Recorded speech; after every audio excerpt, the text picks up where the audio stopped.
All of these structures separated by thousands of miles, thousands of years, built by people who never met, never traded, never heard each other's languages, no phone lines, no shipping routes, no internet forums where Egyptian architects could swap blueprints with Mesoamerican engineers, and yet over and over again they arrived at the same essential form: stack stone or earth toward the sky.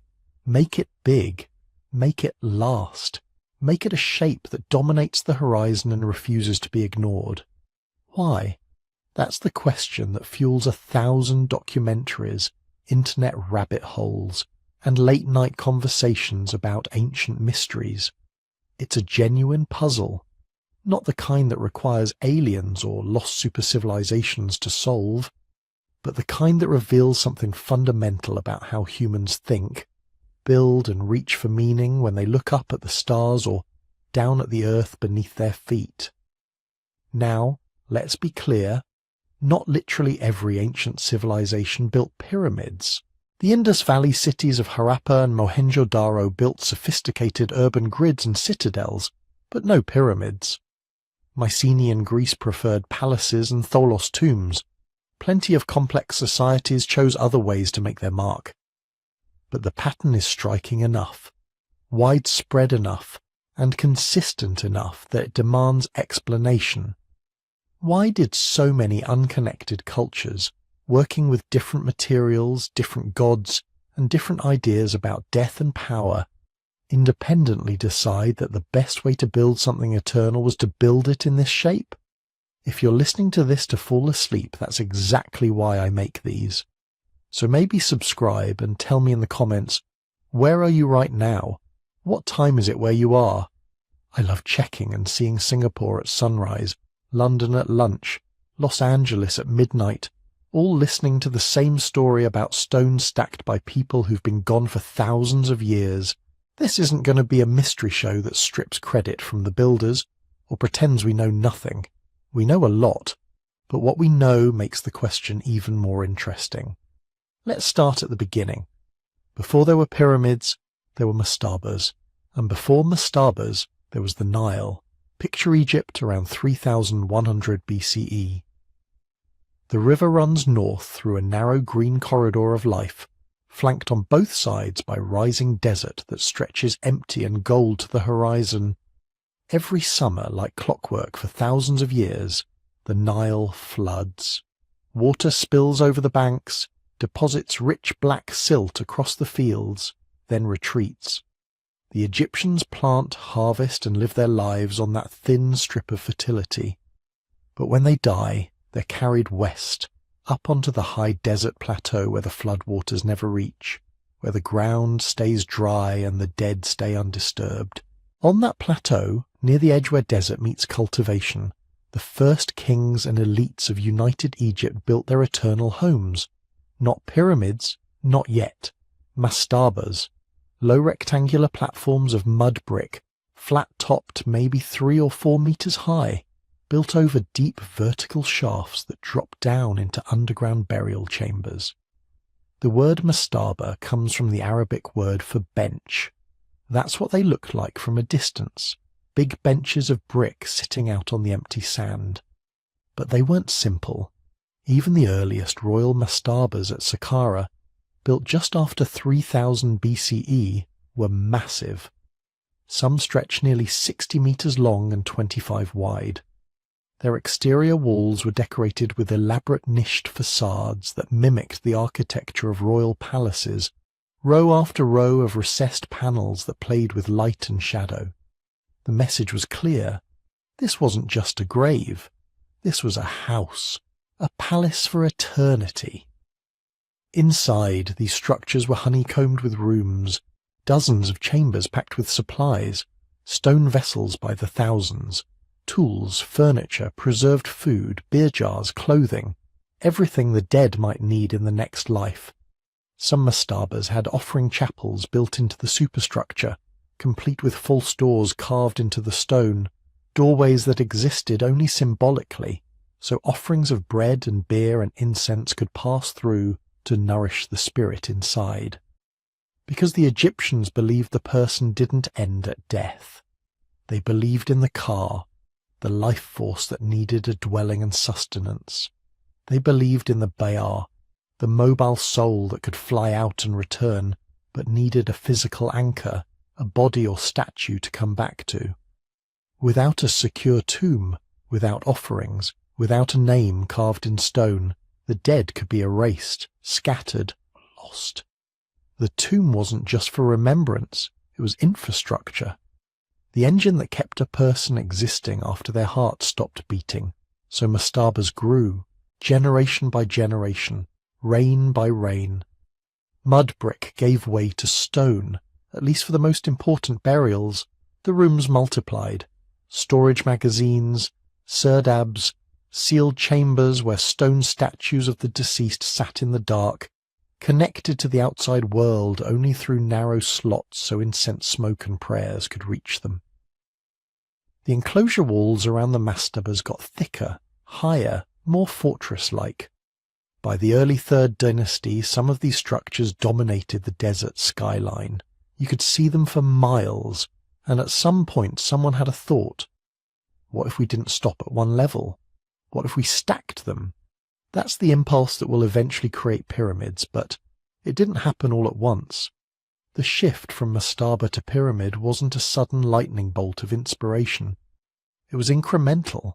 A larger mastaba, then a mastaba stacked on top of another slightly smaller one, then another and another, each step an experiment.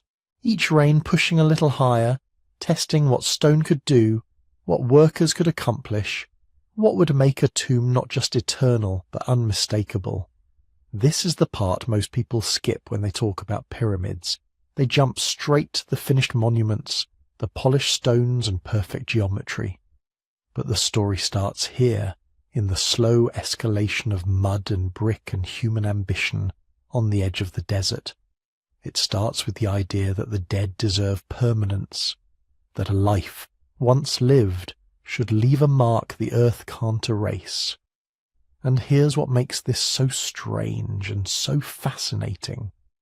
That same idea, that same slow escalation from simple burial to monumental platform, happened again and again in cultures that never spoke to each other. We're going to see it in Mesopotamia, in Mesoamerica, in the Andes, in places so far apart that the idea couldn't possibly have travelled, but somehow it did. Not through contact, through something else, something deeper. But first we need to watch that stack of mastabas become something nobody had ever built before. Around 2670 BCE, during the reign of King Djoser, a man named Imhotep changed everything. He wasn't a king. He was a vizier, a high official, chancellor of the Egyptian state. But he was also something rare, a polymath. Architect, administrator, physician, sage. Later centuries would remember him as a healer and a genius.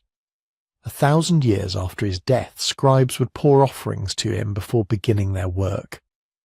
2,000 years later, he'd be worshipped as a full god of wisdom and medicine, his cult spreading across Egypt and eventually merging with the Greek god Asclepius. But in his own lifetime, he was tasked with building a tomb for his king.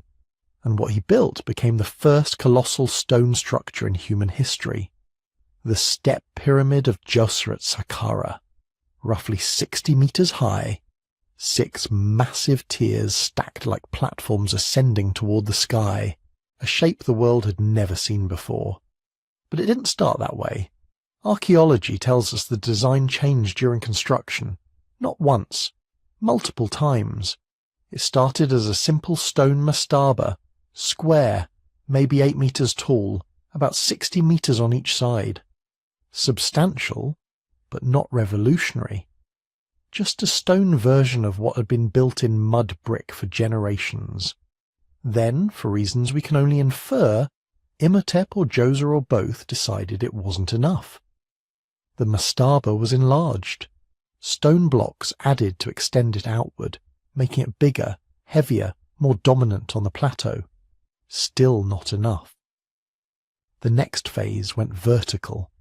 The square mastaba became a 4-step pyramid, each tier smaller than the one below, creating a staircase effect.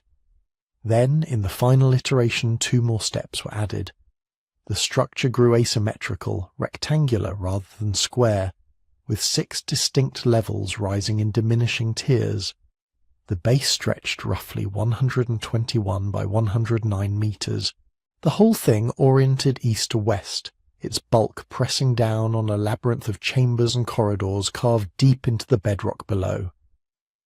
What this means is that Imhotep was improvising, experimenting in real time with millions of limestone blocks. There was no blueprint inherited from a previous era, no tradition of monumental stone architecture to draw on. Every decision, how to lay the courses, how to stabilize the structure, how high they could safely build, was being figured out as the work progressed. The blocks themselves were small, closer to mud bricks in size than the massive stones that would be used in later pyramids. They were laid in horizontal courses initially, then shifted to inward-leaning accretion layers that pressed toward the center, distributing weight and preventing collapse. This was engineering at the edge of what was possible, and it required more than just stone. The pyramid sits at the heart of a vast mortuary complex, roughly 40 acres enclosed by a limestone wall more than 10 meters high and over a mile in total length. That wall alone is staggering. Its outer face is carved with hundreds of niches, imitating the palace facade architecture of earlier mastabas but magnified to fortress scale. There are 14 gates carved into it. 13 are false, solid stone doorways that lead nowhere. Only one, tucked into the southeast corner, actually opens, and even that entrance is narrow, indirect, designed to funnel visitors through a long colonnade before revealing the open courtyard within. Inside the enclosure, the architects built an entire world in stone. Dummy chapels with carved false doors, ritual courtyards, a long rectangular space marked out as a said festival court, complete with stone platforms where the king was meant to perform his jubilee ritual, the ceremonial run that renewed his power and vitality, except Djoser wasn't supposed to run it in life. This was for his afterlife. The complex was a stage set for eternity, a place where priests could perform the necessary rites forever, feeding offerings through false doors, burning incense in serdabs, maintaining the cult that kept the king's spirit alive and active in the cosmos. Beneath the pyramid, the underworld begins. A vertical shaft drops down into bedrock, opening into a maze of corridors, galleries, and storage chambers that honeycomb the ground for hundreds of meters in every direction. Some passages are lined with blue faience tiles, gleaming ceramic meant to evoke water or the heavens. Others are carved with images of the king performing rituals, and in the magazines, the storage rooms, excavators found more than 40,000 stone vessels. Jars, bowls, plates carved from alabaster, schist, diorite, some of them inscribed with the names of kings from the first and second dynasties, ancestors who had died generations before Djoser was born. Why so many? Why vessels from earlier reigns? One theory is that Djoser was claiming continuity, linking himself to the royal dead, gathering their power and legitimacy into his own monument. Another is that these were simply valuable objects, prestige goods redistributed and reburied as offerings. Either way, the sheer volume is overwhelming, provisioning the afterlife on an industrial scale. And all of this, the pyramid, the enclosure, the underground galleries, the 40,000 vessels, required labour on a scale Egypt had never organised before. Quarrying limestone from nearby deposits and the massive trench dug around the complex, transporting millions of blocks, shaping and dressing them, laying them course by course, year after year, feeding the workers, housing them, coordinating teams of stonecutters, masons, haulers, overseers, priests, and administrators. This wasn't just architecture. This was state formation. The logistics of building the step pyramid, effectively invented the bureaucratic and economic systems that would allow Egypt to build even larger pyramids in the decades to come. You can't move this much stone without record keeping, without ration distribution, without hierarchies of authority that could plan years in advance and compel or incentivize labor from across the kingdom. But why build upward at all? Why shift from the horizontal mass of a mastaba to the vertical leap of a pyramid? Scholars have offered several answers, and none of them cancel each other out. The steps could be a literal stairway, a physical mechanism for the king's spirit to ascend toward the circumpolar stars, the eternally visible, never-setting constellation the Egyptians associated with immortality. Or the form could represent accumulated power, a stack of mastabas signifying generations of royal authority compressed into a single monument. Some have suggested it's a stylized version of the primordial mound, the first land that emerged from the waters of chaos at the beginning of creation. In that reading, the pyramid is cosmic architecture. The king becomes the mound, his tomb the axis where earth touches eternity. The Egyptians themselves left no single explanation, and maybe that's the point. The step pyramid isn't a riddle with one answer. It's a statement so monumental that it holds multiple meanings at once. Tomb, temple, stairway, mountain, palace, engine of the afterlife cult. A machine made of stone to keep one man's name and spirit alive forever. And it worked. Djoser and Imhotep are still here, still remembered, 4,600 years after the last block was laid. But this was only the beginning, because once Egypt proved you could build a stairway to the stars, the question became, what if you made it smooth? Sneferu inherited a kingdom that knew how to build pyramids, but his father, Huni, had left him something else, a problem. Somewhere around 2600 BCE, construction was underway on a massive 7-step pyramid at Meidum, about 100 kilometers south of Saqqara. Whether it was Huni who started it, or Sneferu who began and then modified it, the archaeological record doesn't give us certainty. What we do know is that at some point, maybe midway through Sneferu's reign, someone made a bold decision. They would transform the stepped structure into a smooth-sided pyramid, filling in the terraces with packing blocks and encasing the whole thing in fine limestone. Then something went wrong. The outer casing collapsed. Maybe during construction, maybe shortly after completion. The exact timing is debated, but the result is unmistakable. Today, the Meidum Pyramid looks like a 3-tiered tower rising from an enormous mound of rubble, the broken remains of its smooth outer shell lying in heaps around the base.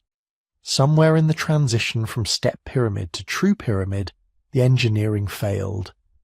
The packing stones weren't bonded properly to the core, or the foundation couldn't support the added weight, or the angle was too steep.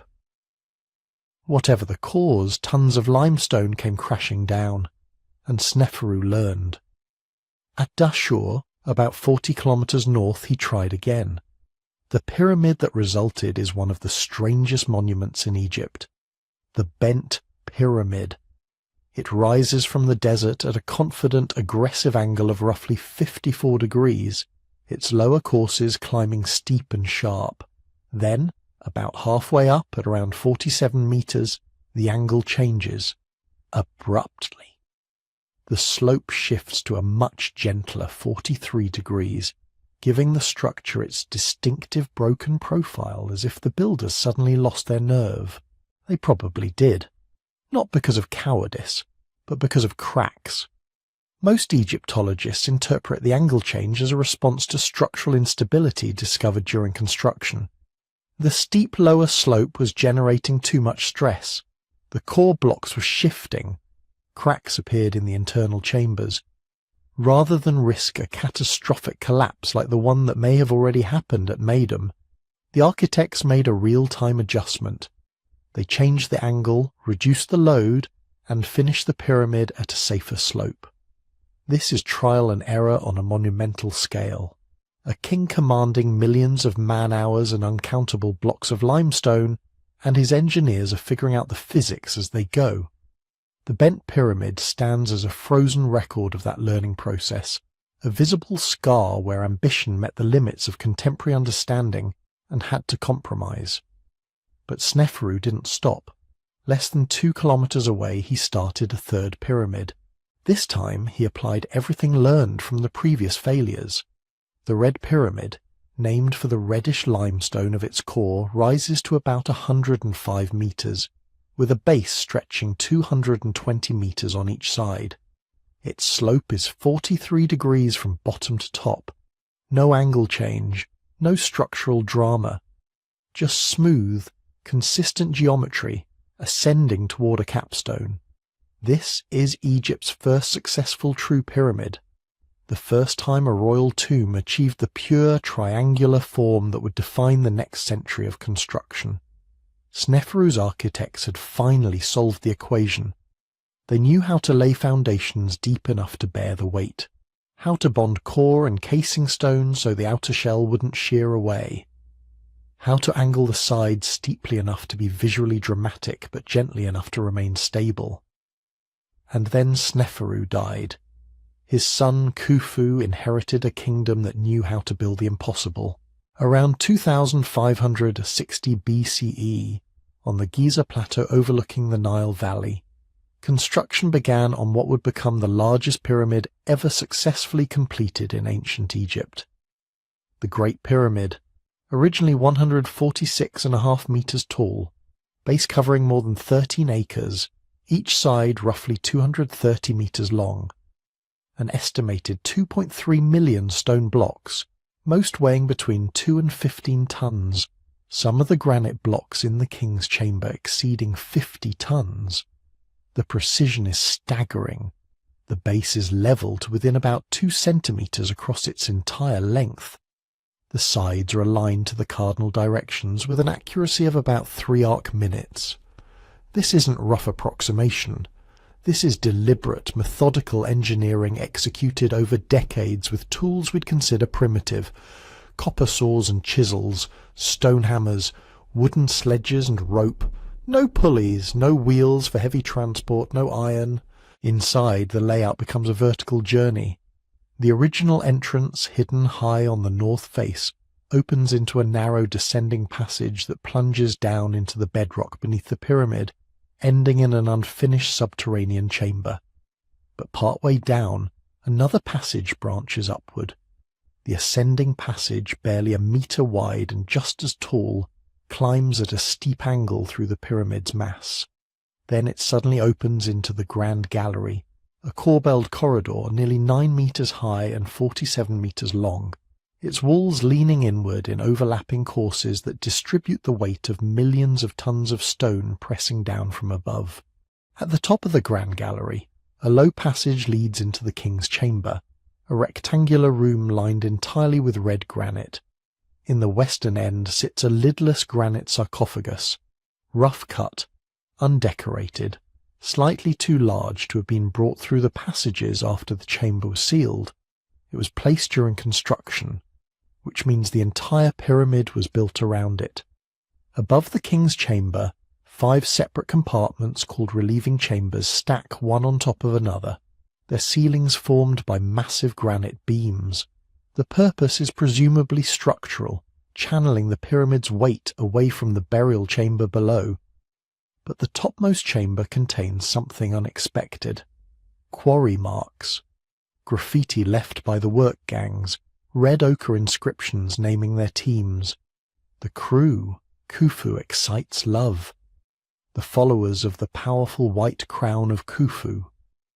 Not the polished hieroglyphs of official inscriptions, but the rough scrawl of workers marking their stone. These men weren't slaves. The evidence keeps piling up. Workers' villages near Giza with housing, bakeries, breweries, graffiti naming teams with pride, skeletal remains showing healed injuries, medical care, diets heavy in meat and bread. This was organized, rotating labor. Farmers working during the flood season when fields were underwater, skilled masons brought in for specialist tasks, perhaps 20 to 30,000 people at peak construction, fed and housed by a state apparatus that could mobilize resources across the entire kingdom. But how did they actually build it? The mainstream model involves ramps, straight ramps running up one face, or zigzagging ramps wrapping around the structure, or internal ramps spiraling up through the core, or some combination of all three depending on the height and phase of construction. Blocks quarried nearby or brought by boat from across the Nile, hauled on sledges, possibly with water poured on sand to reduce friction, lifted with levers, rocked into place, fitted and adjusted course by course. The broad strokes are clear, the details remain debated. No one has found definitive evidence of ramp configurations at Giza itself, though traces survive at earlier pyramids. How they raised the final courses 140 meters up, how they maneuvered 50-ton granite beams through narrow passages. These questions don't have universally accepted answers. Recently, muon tomography detected a large void above the Grand Gallery. Its purpose, if it has one, is unknown. And then there's the question of meaning. Why smooth sides instead of steps? The pyramid texts inscribed in later pyramids offer clues. Some spells describe the king ascending a stairway to join the stars. Others invoke the sun god Ra, whose rays pierce downward to earth. A smooth-faced pyramid, especially when covered in gleaming white limestone and capped with a gilded pyramidion, could represent both. A frozen sunbeam, the primordial Benben stone magnified to cosmic scale, the evolution from step to smooth tracks, the rise of solar theology, Ra's cult absorbing older star-based beliefs into a unified royal afterlife cosmology. But the pyramid was never alone. Khufu's monument is surrounded by three smaller Queen's pyramids to the east, long boat pits containing disassembled cedar ships, a causeway descending to a valley temple now lost beneath modern Cairo. Nearby, his son Khafra built a slightly smaller pyramid and the Great Sphinx. His grandson Menkaure added a third, completing the Giza triad.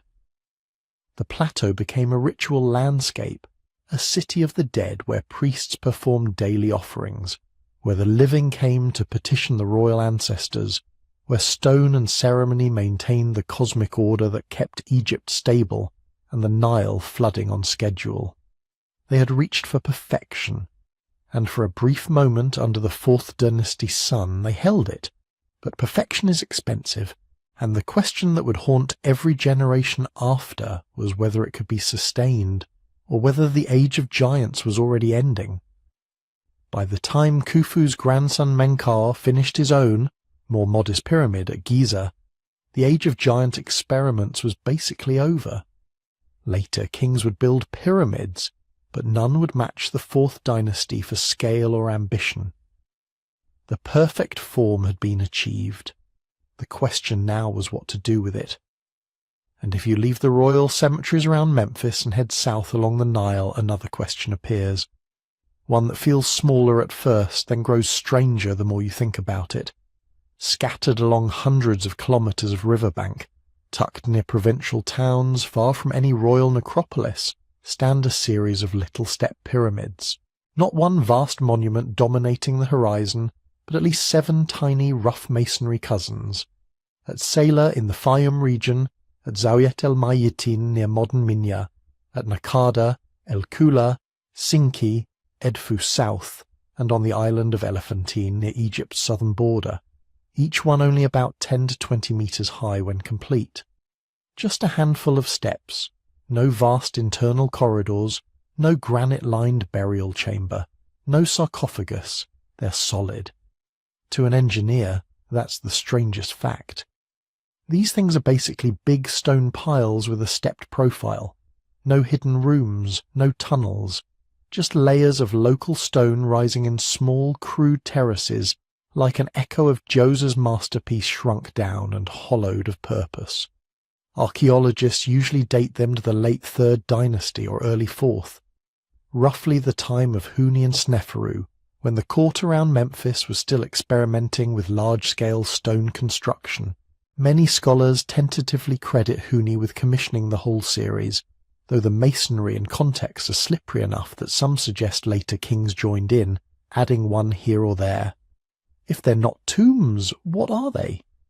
One idea is that they are cenotaphs, empty tombs for the king's car, his vital essence scattered along the length of his realm. In this view, the real body rests safely in a great royal pyramid near the capital, but symbolic tombs in the provinces allow the king's spiritual presence to be rooted everywhere. Wherever you look, there he is, stepped stone climbing toward the sky. Another school of thought sees them as political statements, markers of royal authority placed in key administrative centres after the unification of Upper and Lower Egypt. The message would be simple and visible from far away. This town, this stretch of farmland, this bend of the Nile, it all belongs to the throne. Some researchers lean toward a religious function. Perhaps they were local cult places dedicated to Horus, the falcon god with whom the living king was identified, or to the rising sun that would later dominate royal theology.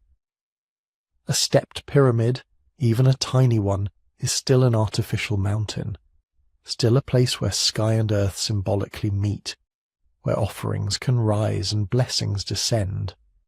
Others imagine them as boundary markers on a grand scale, a chain of little stone beacons mapping the skeleton of the unified kingdom. But when you look closely at their distribution, the pattern isn't neat enough to be obvious waypoints or border stones. Some stand near old settlement mounds, others near quarries or crossings. The logic is there, but it's not transparent. Excavations haven't helped as much as you might hope. There are almost no inscriptions on the structures themselves, no carved dedicatory texts explaining their purpose. No surviving temple complexes wrapped around them, just stair-stepped shells of stone, eroded by thousands of years of wind and sand, with a few scattered potsherds and traces of offering activity nearby. We are left with possibilities, not certainty. What they do show us, quietly but firmly, is that even at the very moment Egypt was inventing the giant royal tomb pyramid, the same architectural language was being spoken in a different dialect out in the provinces.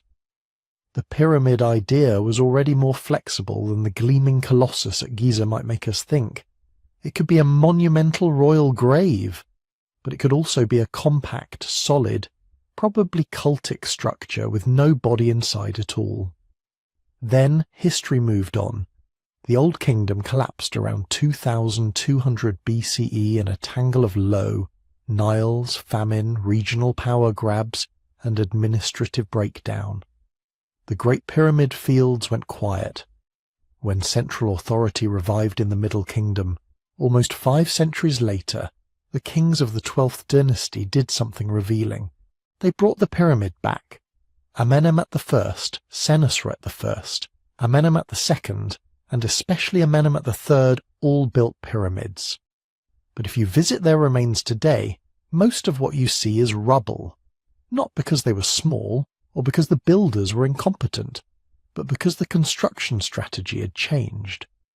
Instead of solid cores of massive limestone like Sneferu's Red Pyramid, Middle Kingdom architects often used mud brick for the main body, with a relatively thin veneer of fine limestone casing on the outside. It was cheaper, faster, and logistically easier. But when that casing was stripped in later ages for building stone, the vulnerable inner structure was left exposed.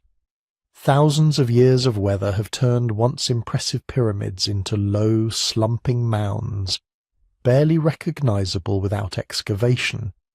Above ground, the shape persisted. Below ground and around the base, something new was happening. The substructures and mortuary temples of these Middle Kingdom pyramids became far more elaborate. Labyrinthine passageways, multiple chambers, tricky angles, hidden niches.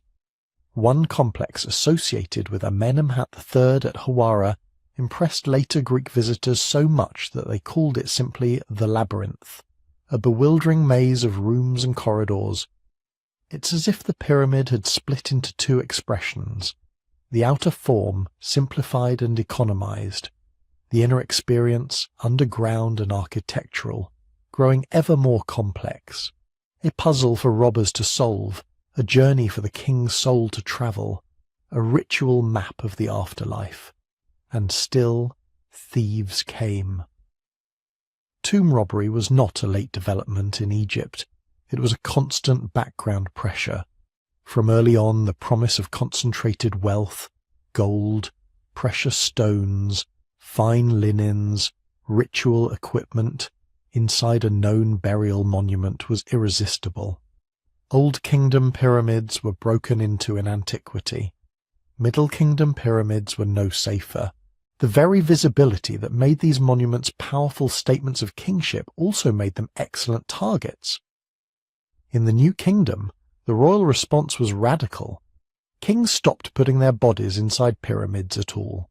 Instead, pharaohs of the 18th, 19th and 20th dynasties carved their tombs deep into the limestone cliffs west of Thebes, in the valley we now call the Valley of the Kings.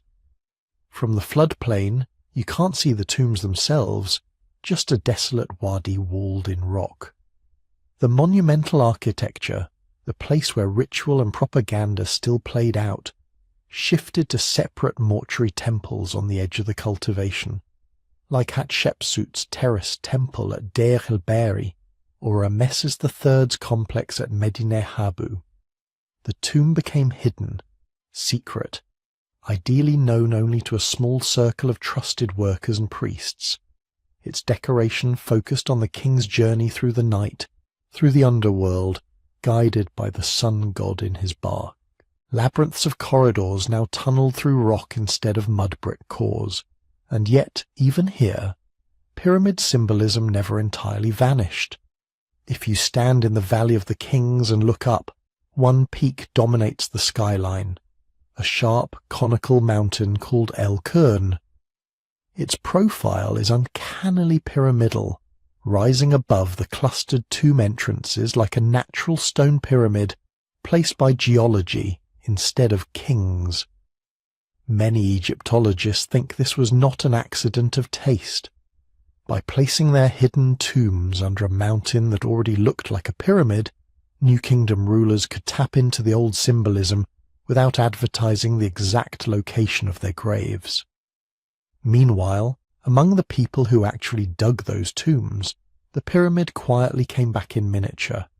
At Deir el-Medina, the village of royal craftsmen and artisans who carved and painted the pharaoh's sepulchres, private tombs often had small brick pyramids built above their chapels. A narrow, steep little pyramid, sometimes topped with a stone pyramidion painted with solar or funerary motifs, sat over a modest cult space. The actual burial lay down a shaft nearby or beneath. These structures were tiny, often no more than a few meters on a side, but their form was unmistakable. Ordinary scribes, foremen and painters were claiming in reduced scale the same shape that had once been the exclusive privilege of god-kings. The pyramid had become a personal memorial, a focus for family offerings, a way to mark a life and ask for a good place in the next world. From Huni's mysterious little step pyramids in the provinces, to the giant royal tombs at Giza, to eroded Middle Kingdom mounds fronting maze-like temples, to invisible New Kingdom burials tucked under a natural pyramid-shaped peak, to workers' brick mini-pyramids standing over simple shafts, the form kept changing roles. It never quite meant the same thing twice. Even within a single civilization, over the course of 2,000 years, the pyramid was a moving target. Tomb and symbol, beacon and boundary, royal prerogative and private hope. Sometimes solid and empty, sometimes hollow and packed with treasure, sometimes reduced to a brief outline against the sky.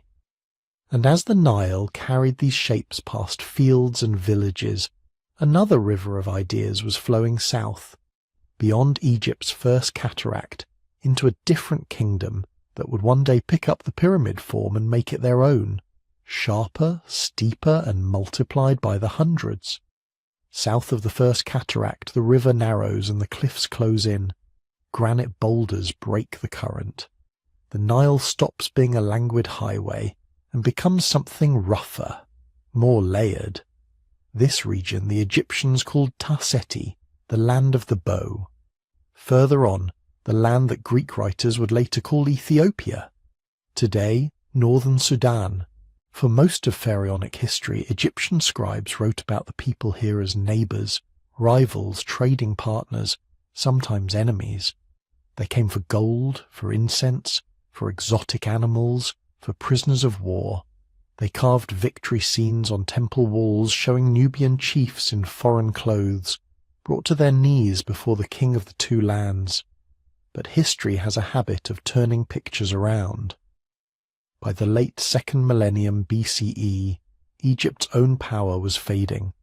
The new kingdom fractured, foreign dynasties came and went, and the glitter of the old court at Memphis and Thebes grew dim. South of the cataracts, in the lands that had once been Egyptian provinces, a new centre of gravity formed. We call it the Kingdom of Kush. At first its capital clustered near a sacred sandstone outcrop called Jebel Barkal, a flat-topped mountain that rises abruptly from the desert plain. The Egyptians had already marked this place out as special, building temples there and identifying it as a kind of southern counterpart to their own holy sites. Kushite rulers took that symbolism and made it their own. Around Napata, in the shadow of Jebel Barkal, a local dynasty grew rich on trade, iron and control of the Nile. Then, in a twist that would have startled those old Egyptian painters, the kings of Kush marched north and took Egypt. Around 747 BCE, a Kushite ruler named Piye led an army into the Nile Valley, and over the next decades his successors established what we now call the 25th dynasty. For almost a century, kings with Nubian names and Kushite ancestry sat on the Egyptian throne, performed Egyptian rituals, restored crumbling Egyptian temples, and wrote about themselves in impeccable Egyptian hieroglyphs. They were foreign, but they were also deeply fluent in the culture they had inherited, and when the time came to bury their dead, they reached for a shape that had, by then, been mostly dormant in Egypt for a very long time. The pyramid, not the flat-topped mastaba, not the hidden cliff tomb. The old, unmistakable profile, a triangular slope narrowing to a point against the sky. But here, south of Egypt, something new happened. The earliest Kushite royal burials at sites like El Kuru and latest Nuri show a transition, from older, mound-like tumuli to small, steep pyramids rising over underground chambers. By the time the royal cemetery shifted fully to Meroe, further downstream, the Kushite pyramid had found its mature form.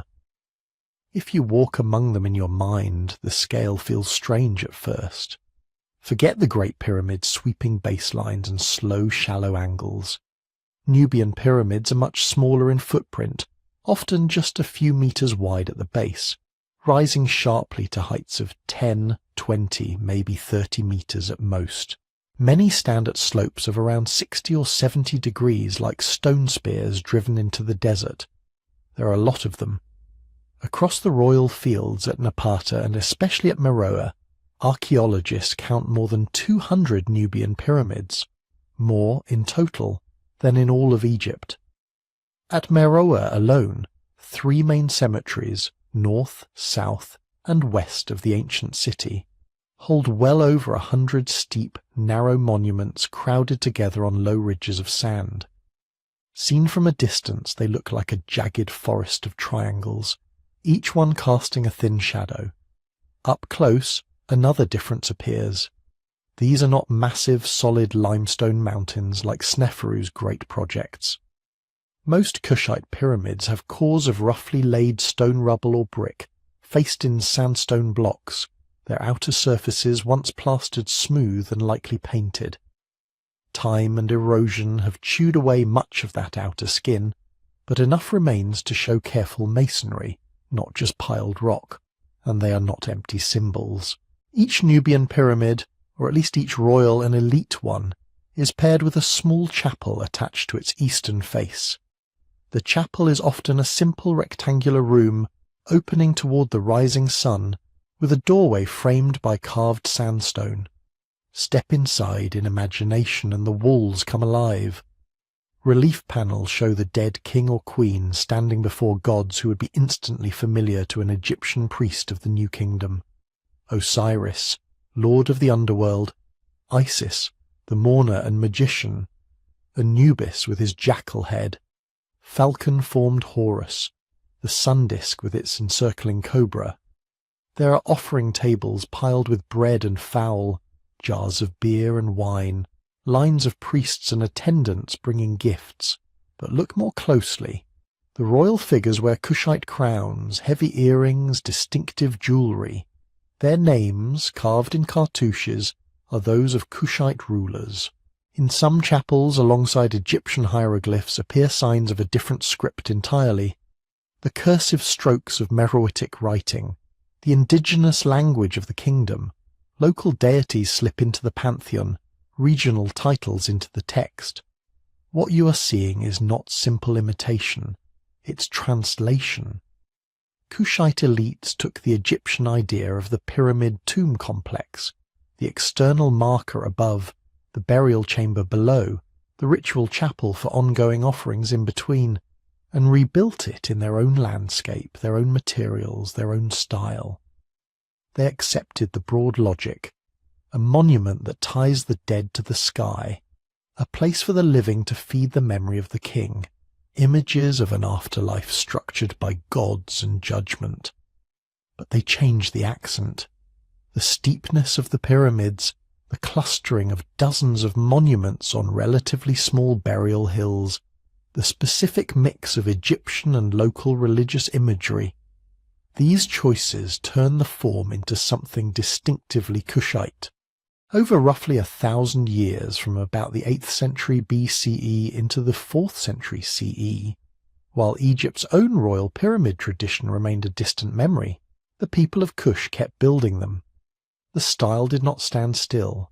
Early Napatan monuments tend to be simpler, with stronger echoes of Egyptian prototypes.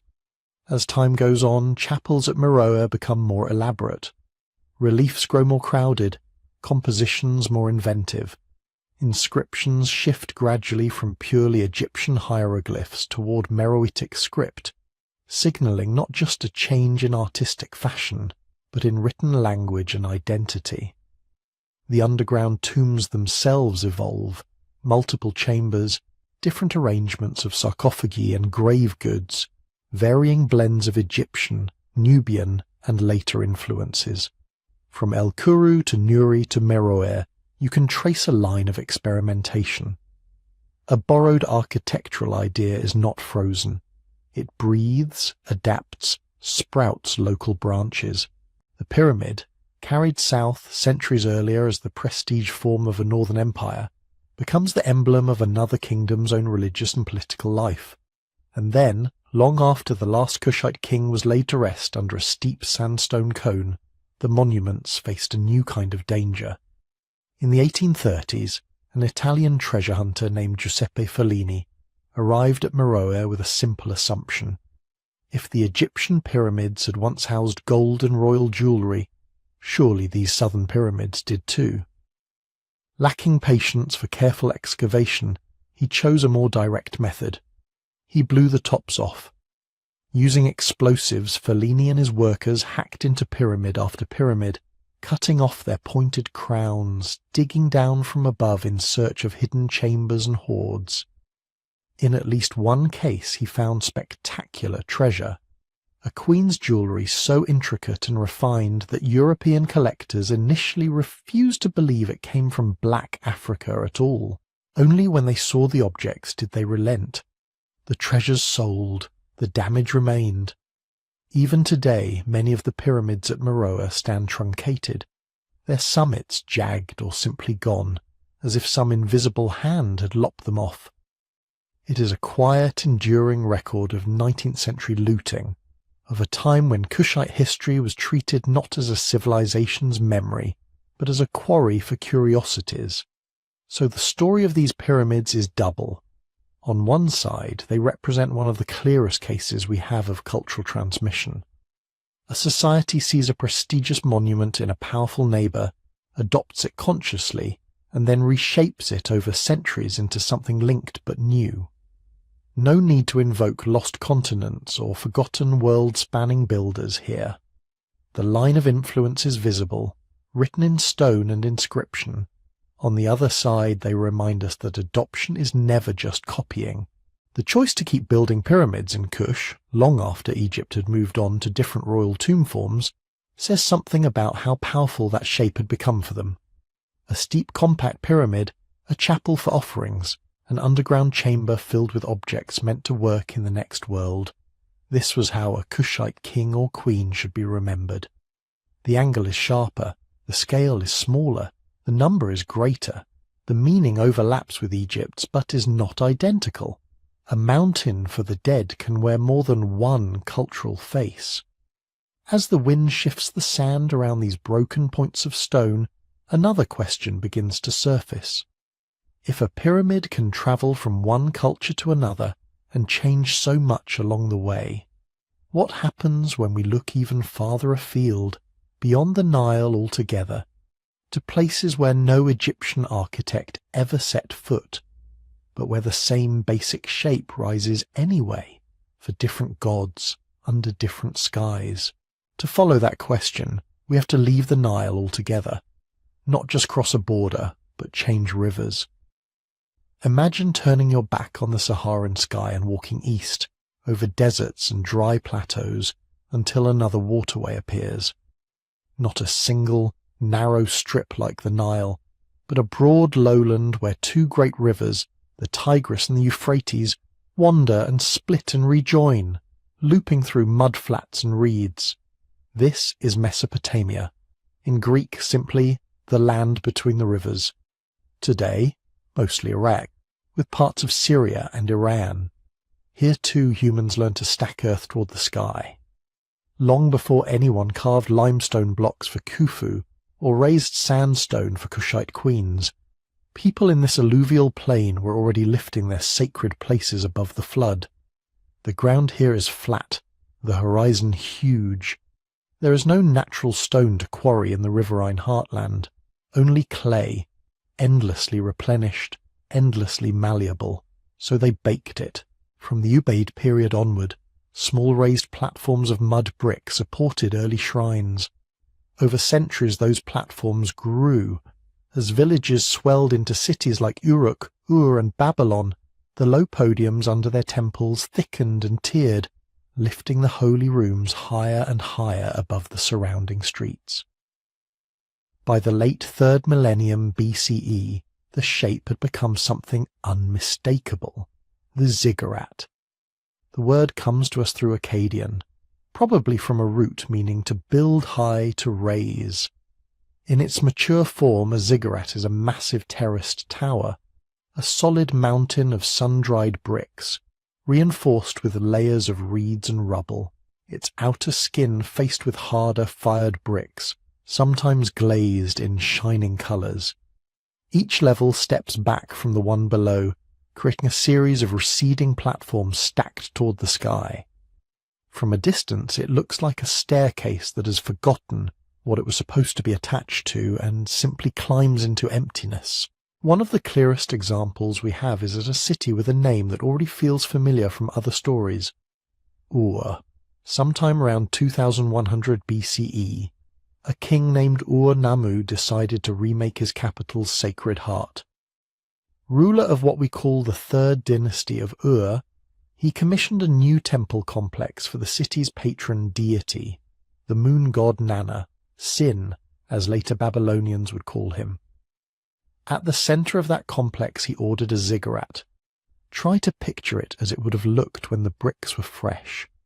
A broad rectangular base, its core a dense lattice of mud bricks, each stamped with Ur-Nammu's name. On top of that, a second, smaller terrace. Above that, a third. 3 great stepped stories in all, each receding like layers of a wedding cake, but made of sun-baked clay. At the front, 3 monumental staircases rise from ground level, one in the centre, 2 flanking it at angles, converging on the first terrace. From there, a single grand stair continues upward, leading not into the mass of the tower, but onto its back, toward a small rectangular building that once stood on the summit. Not a burial chamber, a temple. In Egyptian pyramids, the focus of ritual is hidden deep inside. Narrow passages, sealed sarcophagi, the king's body laid away from human eyes. At Ur, the holiest space was out in the open air, visible from below as a shining shrine on the ziggurat's crown. This was understood as the dwelling place of Nana in his city, a house for the god to inhabit, furnished, supplied, tended by priests. The whole tower is a kind of cosmic front porch. The god does not descend into a hidden grave. The god descends symbolically to this elevated room. The stairs are not there for a dead king to climb in some imagined afterlife, but for living humans, priests, perhaps royal figures on special occasions, to ascend and perform offerings, pour libations, recite prayers. Ordinary people would have remained in the courtyards below, watching smoke drift up from a height they would never personally reach. Same broad silhouette as a step pyramid, tiered, geometric, monumental, very different logic. This contrast runs deep.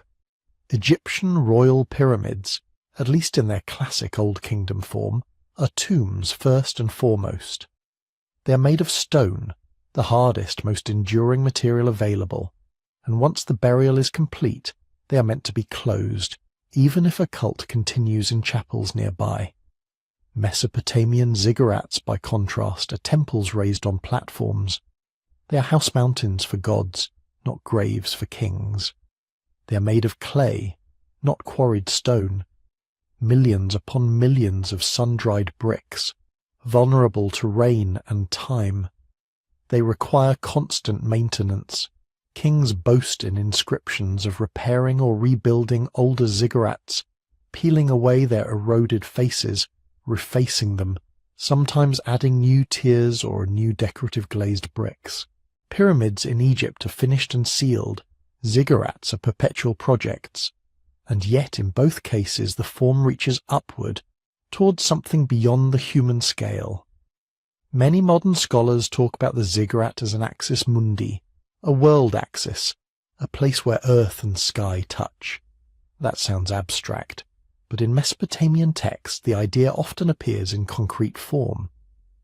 The great ziggurat of Babylon, whose Sumerian ceremonial name was Etemenanki, was called House of the Foundation of Heaven and Earth. A foundation is what holds two things together. You can imagine how this would feel if you lived in one of these cities.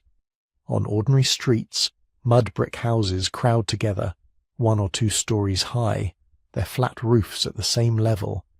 Then you turn a corner, and there it is. A human-made mountain, squared and stepped, each terrace planted perhaps with trees or shrubs in some periods, its summit crowned with a brightly painted shrine. It dwarfs the palace. It anchors the skyline. It says wordlessly, "This is where the god lives. This is where our city meets the sky." The similarity to pyramids elsewhere is not just geometric.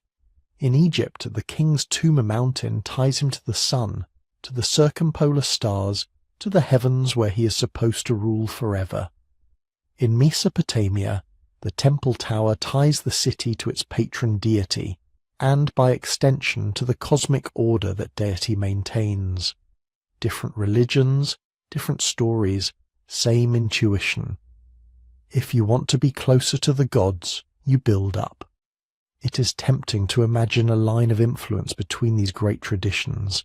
After all, Egypt and Mesopotamia were not sealed bubbles. Trade routes, diplomatic letters, even occasional wars link the Nile and the Euphrates. Perhaps someone saw a distant pyramid or a distant ziggurat and brought back the idea. But the evidence we have does not demand that explanation. Early Egyptian pyramids can be traced quite cleanly from local mastaba tombs, rectangular benches that simply grew taller and more complex until they stacked into something stepped.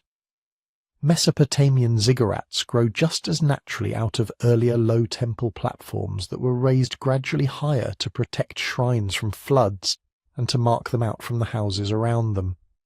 Two river civilizations with different climates, different building materials, different theologies, both discover that piling earth toward the sky in neat receding tiers is an effective way to manifest sacredness in public space. Convergent solutions born from similar questions.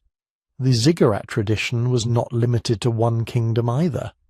Sumerian city-states, later Akkadian and Babylonian monarchs, Assyrian rulers further north, and Elamite dynasties in what is now southwestern Iran, all built their own versions. Some had only 2 or 3 terraces. Others, like Etemenanki at Babylon in its later form, may have reached 7 levels. We do not know exactly how high that great tower rose. Only its foundations survive, and ancient descriptions vary, but they agree on one thing: it dominated the city. Centuries after many of these structures had crumbled, another story was told about a tower in this land between rivers. In the book of Genesis, there is a tale of humans deciding to make a name for themselves by building a city and a tower with its top in the heavens. In the story, the project goes wrong. The deity scatters the builders and confuses their languages, and the place gains a new name: Babel. Most modern scholars see in that story an echo of ziggurats, perhaps especially of Babylon's Etemenanki. To later visitors from the West, the idea of a giant artificial mountain reaching toward the sky, built by people who all spoke the same tongue, it must have lingered in the imagination. By the time that memory was set down in Hebrew, the bricks of many original towers had already been reused, their shapes softened back into the mud from which they'd come. But the image of a stepped ascent, a stairway for gods and for hubristic humans, remained. So now our picture of the world's pyramids has gained another family. In Egypt and Kush, stone or sandstone cones for the dead. On the Tigris and Euphrates, mud brick mountains for living gods. Independent traditions, born from local needs and landscapes, converging on a similar grammar of height and geometry. If ziggurats were cosmic foundations where heaven and earth touched, what happens when we keep travelling still farther west, across an entire ocean, and find yet more stepped mountains rising from different valleys, under different stars, with no way at all to borrow from Ur or Giza?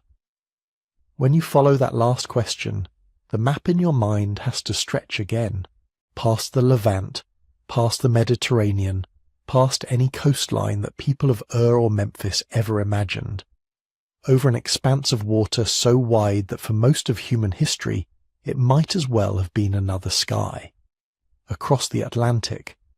On the far side, another set of rivers, another chain of mountains, different constellations wheeling overhead, a world where maize, not wheat, becomes the grain of life, where jaguars and quetzal birds, not lions or ibises, stalk the sacred stories, and here too people start piling earth into mountains.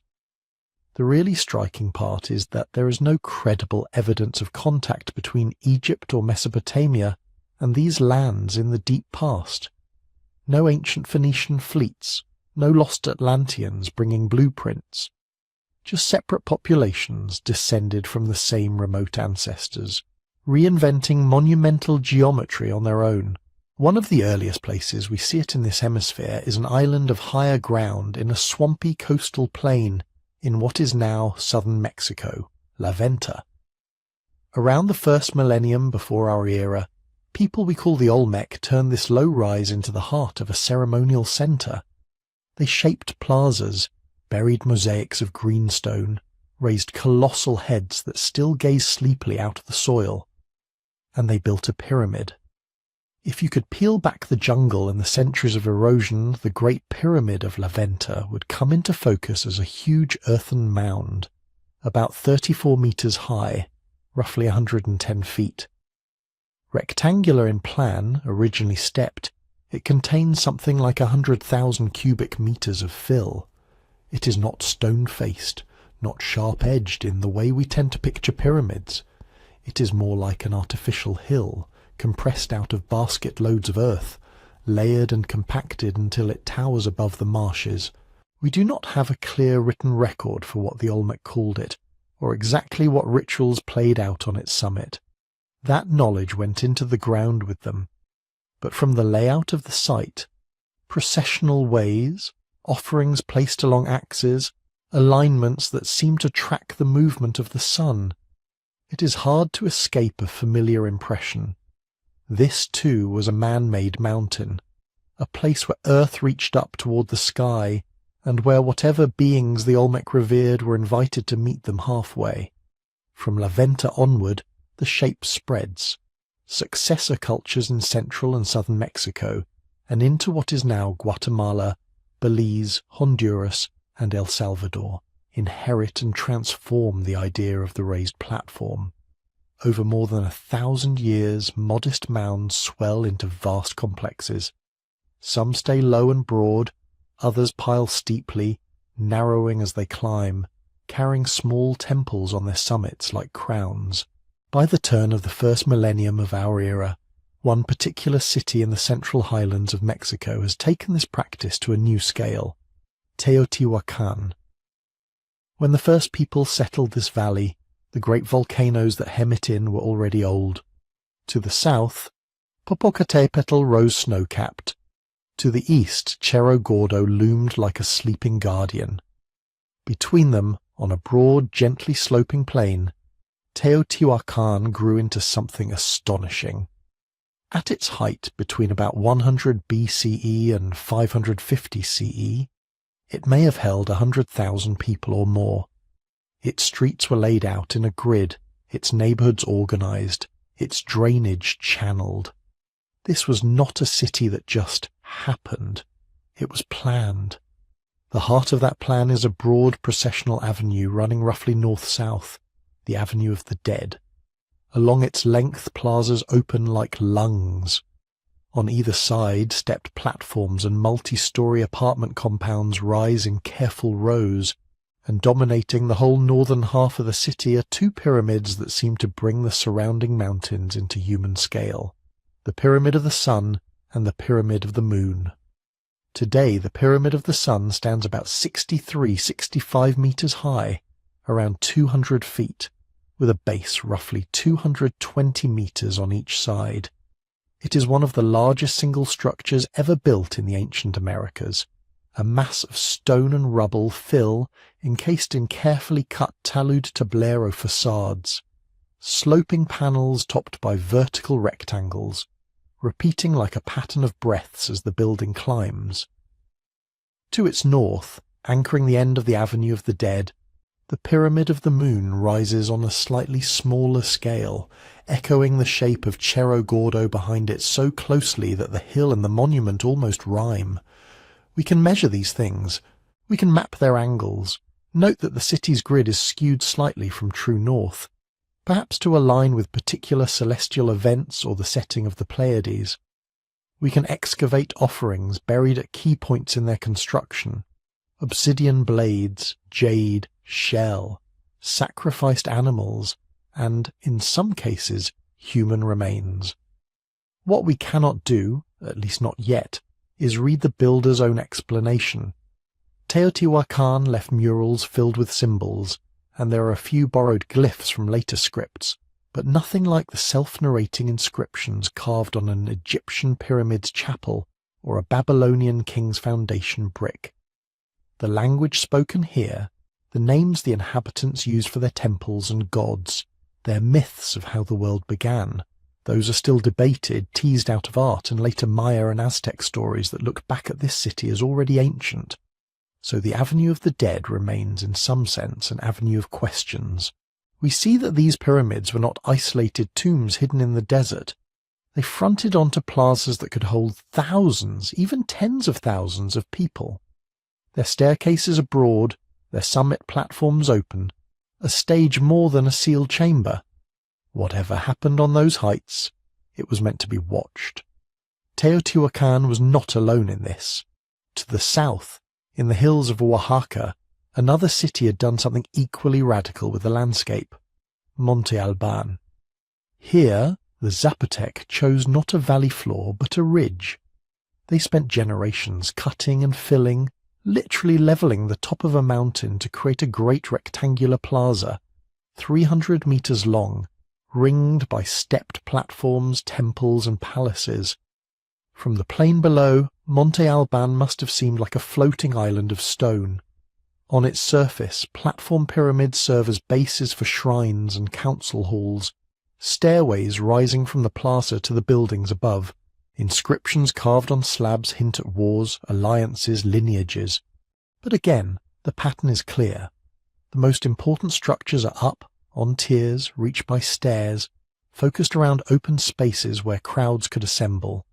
The pyramid is not an isolated monument here. It is one unit in a larger conversation between earth, sky, and community. Farther east and south, that conversation takes on still more elaborate forms among the Maya. If Teotihuacan's pyramids feel like massive, somewhat impersonal mountains, many Maya examples feel intricate, almost baroque. At cities like Tikal, Palenque, Calakmul, and Copain, steep limestone staircases run like spines up tall, narrow pyramidal mounds, leading to roof-combed temples whose upper tiers slice dramatically into the sky. Consider Tikal Temple 1 in what is now Guatemala. Built in the 8th century CE, it rises about 47 meters above the plaza. Its stairway climbs so sharply that from the ground, the steps seem to merge into a single plane. At the top, a small temple room opens onto the void, and above even that a masonry comb frames the horizon. It is not just a lookout point, not just a shrine. Deep within its core, archaeologists discover the burial of a king, Jasor Chan Kawil I, laid to rest with jade ornaments, jaguar pelts, and offerings. The whole towering structure is in a sense his tombstone, but it is also a functioning temple, a place where priests continued to perform rituals long after his burial. At Palenque in Chiapas, the Temple of the Inscriptions makes this duality explicit. From the outside, it is a stepped pyramid about 27 meters high, supporting a temple whose walls are covered with long, hieroglyphic texts.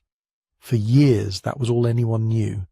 Then, in 1952, excavations revealed a sealed stairway descending from the temple floor down into the heart of the pyramid. At the bottom, in a chamber deep inside the artificial mountain, lay a massive stone sarcophagus. Inside it, the remains of Pakal, Palenque's great ruler, his face covered with a mosaic jade mask, his body adorned with intricately carved jewelry.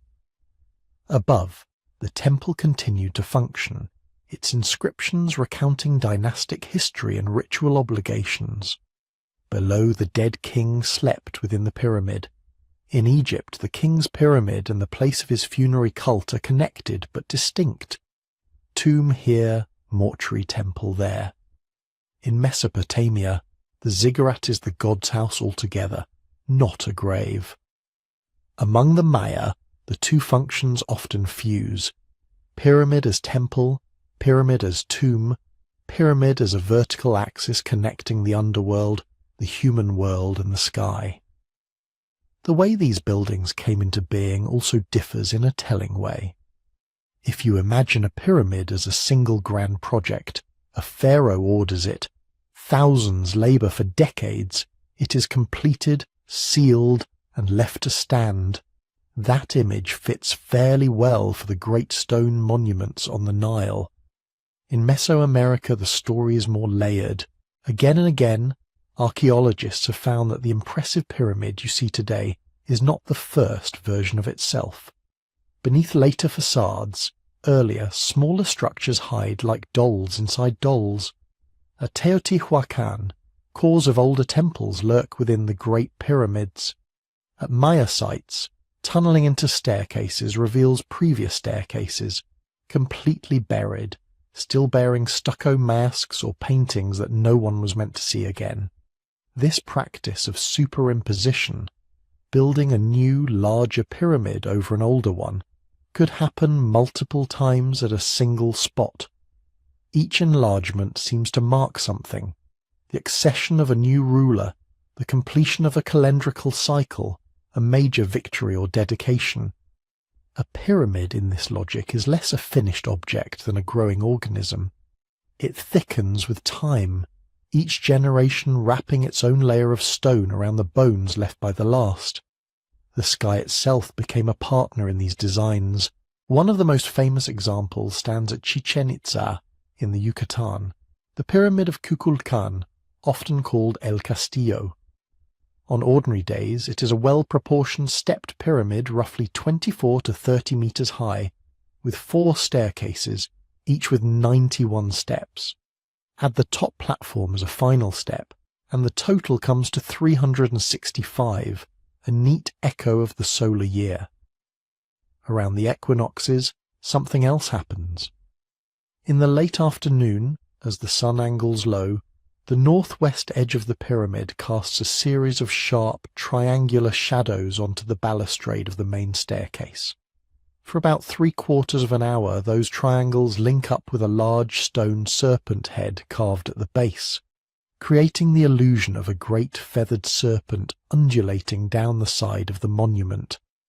Kukulkan, or Quetzalcoatl in central Mexican tradition, the feathered serpent deity, seems to visit his own temple in light and shadow.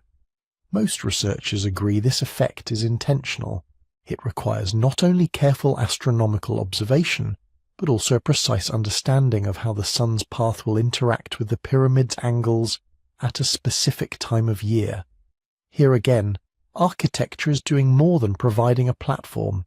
It is telling time. It is enacting a myth with geometry and sunlight. Through all these variations, one thread runs consistently in the Americas. These pyramids are not primarily quiet tombs, sealed and left alone. They are stages in the most literal sense, platforms for ceremonies that recur again and again, offerings of incense and food, dances, recitations, the burning of copal, the playing of ritual ball games in adjacent courts. In some cases, they are also theatres of blood. At certain periods and in certain regions, human sacrifice formed part of the ritual economy of these places. People offered to gods on the heights of temples, their deaths believed to sustain maize, rain, the turning of the calendar. The details vary and are still being refined by scholarship, and popular images of constant carnage are almost certainly exaggerated. But the core point is sober. These were living, working, sacred machines at the heart of cities, not dead monuments on the margins.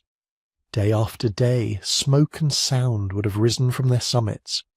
Processions would have climbed and descended their stairs. New plaster would have been applied, new paint laid down, new dedicatory caches buried in their cores. If Egyptian pyramids embody a single, monumental bet on one king's eternity, many Mesoamerican pyramids feel more like the pulse of a community, thickening, renewing, synchronizing human lives with celestial cycles. So now our map has grown again. On one side of the ocean, stone cones on the Nile, mud brick terraces on the Tigris and Euphrates. On the other, earthen hills at La Venta, vast stepped mounds at Teotihuacan and Monte Alban, steep temple tombs in the Maya lowlands, serpent-shadowed pyramids at Chichen Itza. No shared engineers, no shared scriptures, just different peoples, in different ecosystems, independently deciding that the right way to anchor their worlds is to raise a geometric mountain in the middle of their cities. And they were not alone on this continent either. If we turn our attention south along the Andes, or north into the river valleys of what is now the United States, we find yet more artificial hills and platforms, some pyramidal, some sprawling, all part of the same quiet global conversation between gravity, belief, and the human urge to build up. Far to the south, along a spine of mountains that would one day be called the Andes, another tradition of raising the earth was already underway. If you could strip away the modern towns and fields and look back 5,000 years, the desert coast of what is now Peru would not seem like the obvious place for cities. Narrow river valleys cut green fingers through a landscape of sand and stone. Between them, dryness, silence, the Pacific breathing in and out. Along one of those rivers, the Super, people began to stack the land. Carol soup. Between about 3000 and 1800 BCE, long before the Inca, before the Mochi, before pottery was even common in the region, communities along this valley built something extraordinary, an urban centre of plazas, temples, and great platform mounds. The platforms are not smooth white cones like Giza. They are stepped masses of stone and earth, faced with rough walls, edged with staircases. In front of them, sunken circular plazas drop into the ground like inverted cups, open to the sky. From above, the site reads almost like a diagram. Circular voids, rectangular platforms, lines of stairs drawing you from one level to another. The whole thing is geometry imposed on a desert terrace. We do not know what language the builders spoke. We do not have their myths written out. But we can see their priorities. They gathered labour from scattered farming and fishing communities and poured it into these mounds and plazas. They created a place where people could converge, descend into round courtyards, then climb stepped platforms and stand elevated above the valley floor. It is tempting to think in terms of firsts. The earlier city in the Americas, one of the oldest pyramidal complexes. Archaeology is cautious about that kind of ranking, but there is broad agreement that Caral Supe belongs among the earliest monumental landscapes in the New World. Long before anyone in this region was carving royal biographies in stone, they were already reshaping Earth to create artificial heights and depths, places where human ceremony could unfold between ski and ground. Over the next couple of millennia, farther north along the Peruvian coast, the basic vocabulary of the platform mound becomes more massive, more intricate, and more explicitly tied to political power. Cultures rise and fall in waves, among them the Moche. On a wide dry plain near the Moche River, sometime between about 100 and 800 CE, two great adobe huacas dominated the horizon, Huaca del Sol, the Pyramid of the Sun, and Huaca de la Luna, the Pyramid of the Moon. Today, erosion and the river's shifting course have taken their toll, especially on Huaca del Sol. But even in its damaged state, you can still sense its scale. Archaeologists estimate that in its prime, it rose in 4 broad tiers to perhaps 50 meters, with a base over 300 meters long and more than 150 wide. A staggered stepped mountain made not of stone blocks, but of sun-dried bricks. Those bricks carry faint repeating marks, signs impressed before firing, different for different batches. When researchers counted them, they realized there were not just a few symbols, but dozens, perhaps hundreds, representing different communities or work groups. Labour, in other words, was mobilized across a whole region. Each group brought its quota of bricks, leaving its name stamped into the body of the pyramid. What rose from that collective effort was not a simple tomb. The Huaca seems to have served as the core of a capital, the focus of ceremonies that blended warfare, sacrifice and fertility. Its summit probably supported elite residences and ritual spaces. Like the platforms in Mesoamerica, these Andean mounds are stages and seats of authority more than sealed stone coffins. Power in adobe, layered and relayered. Even under the later Inca, who built more with finely fitted stone than with mud brick, the impulse remained. Across the highlands and valleys they raised flat-topped ceremonial platforms, ushnus, on which rulers sat. Libations were poured, and offerings were made to the sun and the earth. Some were modest terraces in village plazas, Others were multi-tiered constructions standing at the center of imperial administrative complexes. The shape is simpler than a towering pyramid, but the logic is the same. Create an elevated, bounded space where human and sacred business can take place above the level of the everyday. If we swing our map north now over jungle and plain, past Mesoamerica, and into the wide river systems of what is now the United States, the story of raised earth changes material again, but not pattern. In the floodplains of the Mississippi and its tributaries, people have been building mounds for thousands of years, conical burial mounds, serpentine effigies, low platforms. By around 1050 CE, in the bottomlands across the river from where St. Louis stands today, those scattered traditions coalesced into something that looked, in its own way, like a city. Cahokia. At its height, between roughly 1050 and 1350, Cahokia spread over several square miles. Estimates suggest perhaps 10 to 20,000 residents in and around the central precinct, making it the largest urban center north of Mesoamerica in its time. Its layout is anchored around a gigantic earthen platform. Monk's Mound. Monk's Mound does not glitter. From a distance, it can almost pass for a natural hill softened by grass. But it is entirely artificial, about 30 meters high, shaped into 4 broad terraces, with a base nearly 300 meters long on one side and a little less on the other. In terms of footprint, it rivals the Great Pyramid of Giza. Its core is baskets of dirt, layer upon layer of carefully arranged soils and clays, shaped and reshaped over generations. On its summit, evidence of post holes and burned layers suggest there once stood a large timber building, perhaps a great temple, perhaps the residence of a paramount chief whose authority radiated out across the surrounding countryside. Around it, more than 100 other mounds of varying shapes rose, some platform, some conical, some ridged. Plazas opened between them. Wooden circles, sometimes called wood henges, mark the solstices and equinoxes. As at Cahokia's southern and Andean cousins, we do not have a native written account of what any of this meant.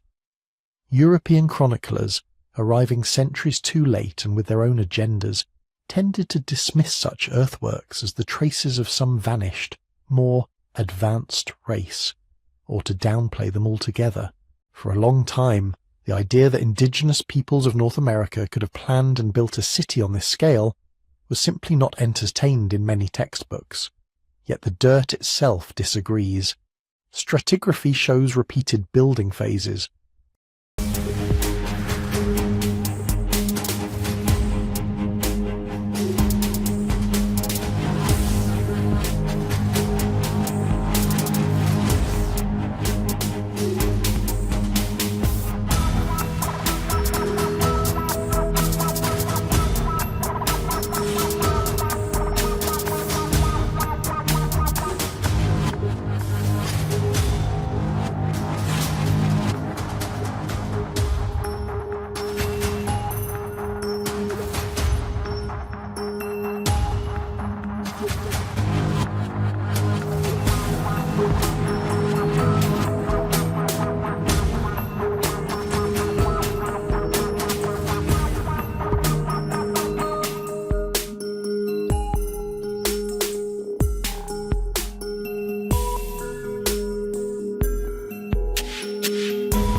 Pits and quarry scars trace where soil was dug. The mound's alignments and the arrangement of plazas suggest conscious design, a community that can coordinate the movement of millions of basket loads of earth is not an accident.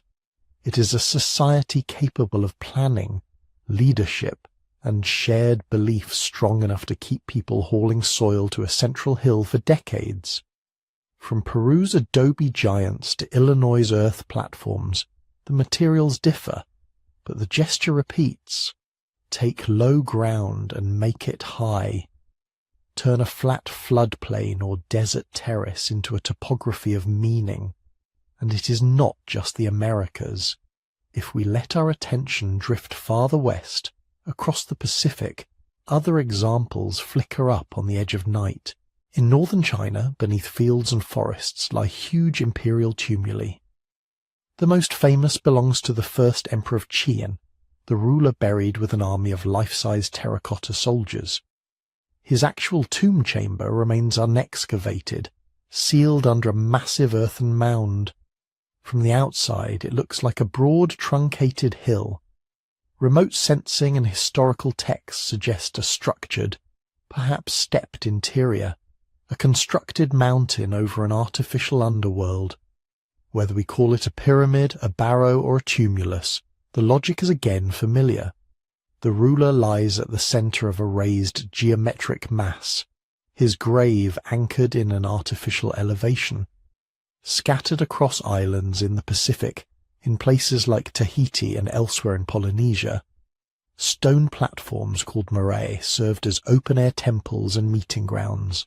Low compared to Giza or Teotihuacan, they nonetheless share the same basic grammar, a levelled, often stepped base, sometimes with upright stones at one end, demarcating a sacred zone raised above the ordinary ground.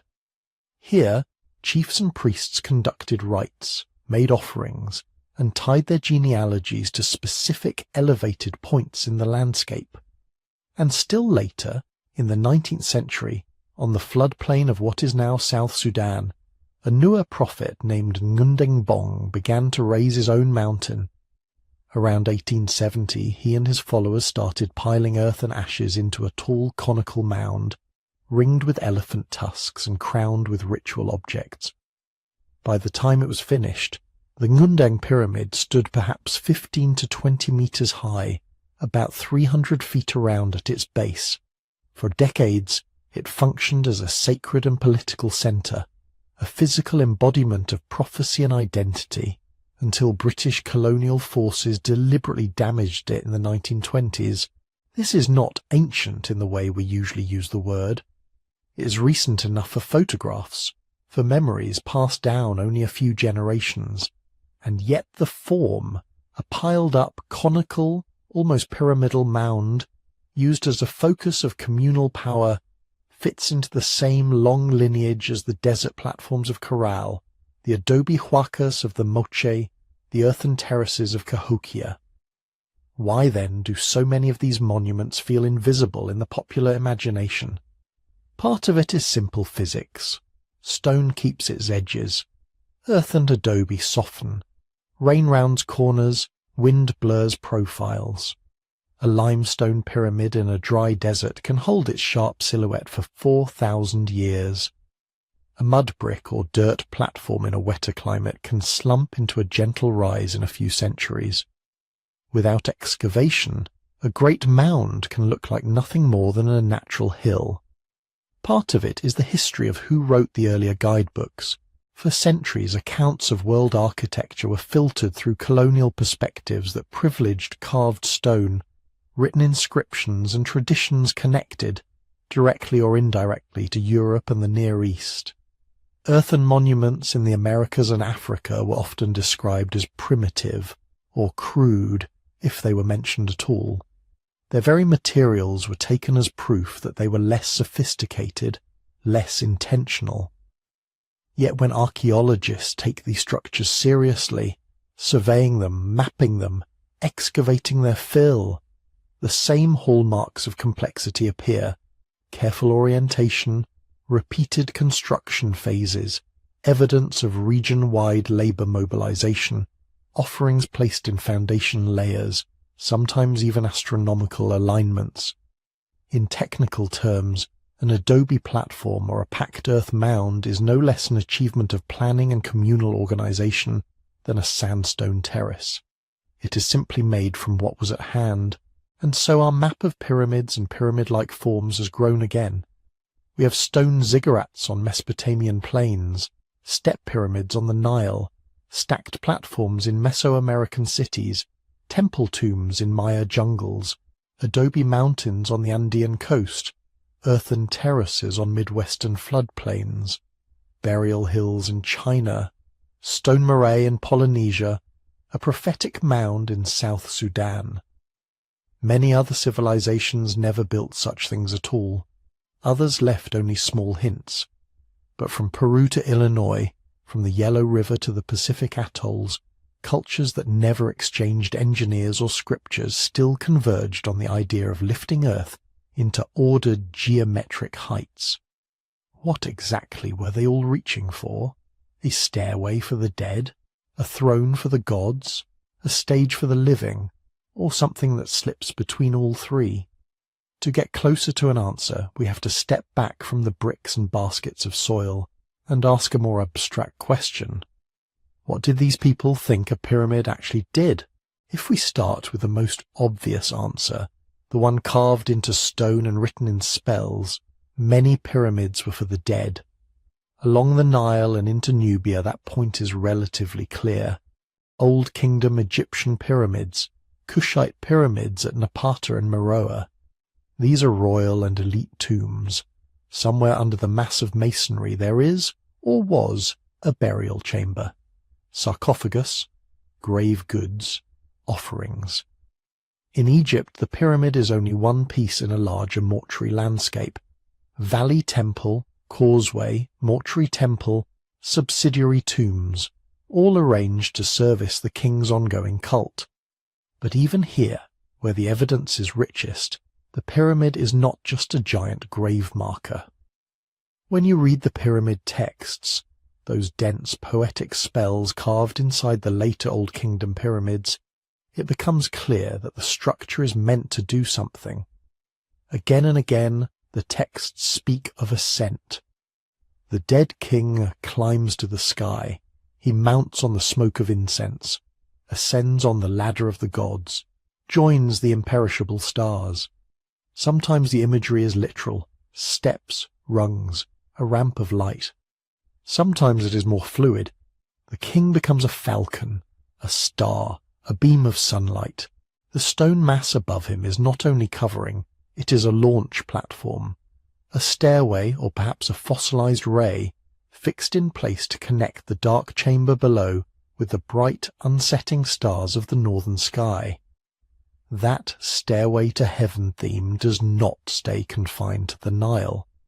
In Mesopotamia, no royal body lies inside the ziggurat. These step towers are anchored to temple complexes, and their uppermost stage is usually crowned with a small shrine, a house for the god. Their very names tell you the intention. Etemenanki, the great ziggurat of Babylon, house of the foundation of heaven and earth. Iana's ziggurat at Uruk, house of heaven. High priests ascend the stairs. The god is believed to descend to meet them. The tower becomes the intermediate zone where divine and human realms touch. Later writers, looking at these towers, add another layer. From their summits, you can watch the sky. The higher you go, the less your view is blocked by walls and dust, the more clearly certain stars and planets track across the horizon. Whether or not they were purpose-built observatories in our modern sense, the connection between height gods and the ordered motions of the heavens was hard to miss. Half a world away in Mesoamerica, the ascent is steeper, but the logic is similar. At Teotihuacan, at Tikal, at countless Maya and central Mexican sites, pyramids support temples on their summits. Broad staircases run up their faces, often so steep that climbing them feels almost like scaling a cliff. Iconography and later indigenous traditions speak of a layered cosmos, watery or chthonic realms below. The human plane at the surface, multiple heavens above. The pyramid concentrates that vertical structure into one form. Caves or tunnels beneath stand in for the underworld. The plaza is the earthly stage. The temple at the top, reached by hard, breathless climbing, marks the point nearest the sky, where offerings burn and gods are addressed. In all three regions, separated by oceans and millennia, you see the same metaphor made literal. Build a staircase so the world can be climbed. Give the gods somewhere to come down to, the dead somewhere to go up, the living somewhere elevated to stand in between. In Egypt, there is another layer tied specifically to light. Early pyramids are stepped. Their outlines echo the idea of a stair. But by the time of Snefru and his son Khufu, the steps are smoothed into continuous faces. Later, Egyptian texts and temple traditions connect this form to the Ben-Ben, the primeval mound on which the sun god Ra first rose. In the temple city of Heliopolis, the Ben-Ben was embodied in a sacred stone, probably with a pointed pyramidal top. The little capstones that once crowned the great pyramids, pyramidions, were called Ben-Bené. They were often carved to resemble miniature obelisks, and there are good reasons to think they were once sheathed in gleaming material, polished stone or metal, to catch and flash sunlight. In that reading, the pyramid is not just a ladder. It is a solidified ray, a frozen sunbeam striking down onto the western desert. The dead king inside does not simply climb to the stars. He rises with the sun, ferried across the sky with Ra, reborn each dawn. The shape itself, sloping faces converging to a sharp, radiant apex, becomes a diagram of solar theology. Royal tomb, stairway, sun ray. Already, in this single culture, the monument is doing several jobs at once. Elsewhere, the functions braid together in different proportions. Some Maya pyramids contain royal burials, others do not, serving primarily as platforms for temples and as backgrounds for public ritual. Many Andean wakas seem to have been layered over earlier structures, incorporating burials but also hosting processions, sacrifices, and elite residences. The earthen platform of Monk's Mound at Cahokia probably supported a large building used by a paramount leader or priest, surrounded by plazas where gatherings took place and alignments marked the solstices. In these cases, the pyramid or platform is as much a stage as a tomb, a piece of political architecture that makes hierarchy visible in 3 dimensions. Standing at the base, you look up and see who is allowed to stand above you. That, too, seems to be a constant. Pyramids are conspicuous claims on space. They are central, elevated, and hard to ignore. To plan and complete one, a community has to mobilize enormous labor. Quarry stone, mold bricks, carry soil in baskets, cut and haul timbers. It takes organizers, specialists, feeding systems. It takes a story compelling enough that people are willing to spend harvest seasons and dry months lifting heavy things for a purpose that does not immediately fill their own granaries. When the thing is finished, its bulk silently proves that such organization exists. It says, there are rulers here who can command work on this scale. There are gods or ancestors here who deserve it. There is a center around which your smaller lives orbit. At the same time, many pyramids also seem to encode more abstract kinds of order. Alignments are one clue. Egyptian pyramids in the Old Kingdom show careful orientation to the cardinal directions. Their sides track north-south, east to west with surprising precision. Some Mesoamerican pyramids and mounds line up with solstice sunrises or particular star risings. Wooden post circles at sites like Cahokia mark equinoxes and solstices in relation to platform mounds. It is easy to slip into numerology here, to see alignments everywhere, but even the cautious evidence suggests that architects were thinking about how their artificial mountains sat within a larger celestial geometry. So, what were they really for? Tombs, certainly, in many cases, temples in others, stages for coronations, war captives, offerings, prophecies, symbols of solar cycles, mountains of creation, world trees in stone, political manifestos in baked brick and earth. You can list the functions, sort them into tidy categories: funerary, cultic, astronomical, ideological. But on the ground they bleed into one another, and sometimes the puzzle pieces do not fit cleanly at all. Egypt's little provincial pyramids, scattered along the Nile with no internal chambers and no obvious burials, still resist easy explanation. Were they cenotaphs, symbolic tombs for a king who lay elsewhere, markers of royal presence in distant nomes, miniature versions of the Great Pyramids, broadcast antennas of ideology more than functioning mortuaries? The evidence is fragmentary. The debates continue. In Mesoamerica, too, individual pyramids carry unique histories. Some were rebuilt again and again, new layers encasing old, each phase adjusting orientations, staircases, and associated plazas. The meaning of any one stage of that construction might have shifted with political change, with new dynasties, with local theological innovation. To ask, what was this pyramid for, may be like asking what a cathedral, a royal palace, and a graveyard are really for when they are all stitched into a single hill. So perhaps the better question is not what were pyramids for, in the singular, but what did this particular community need a pyramid to do? From that angle, a pattern emerges that is less mysterious, but no less profound. When societies reach a certain scale and complexity, when leaders need to anchor their authority and their gods in something tangible, when calendars and rituals and burial customs have to be synchronized across many villages and fields, they often turn to the same simple, stable solution. Pile material high in a shape that will not easily fall down, a broad base, tapering sides, stepped or smooth. Gravity approves.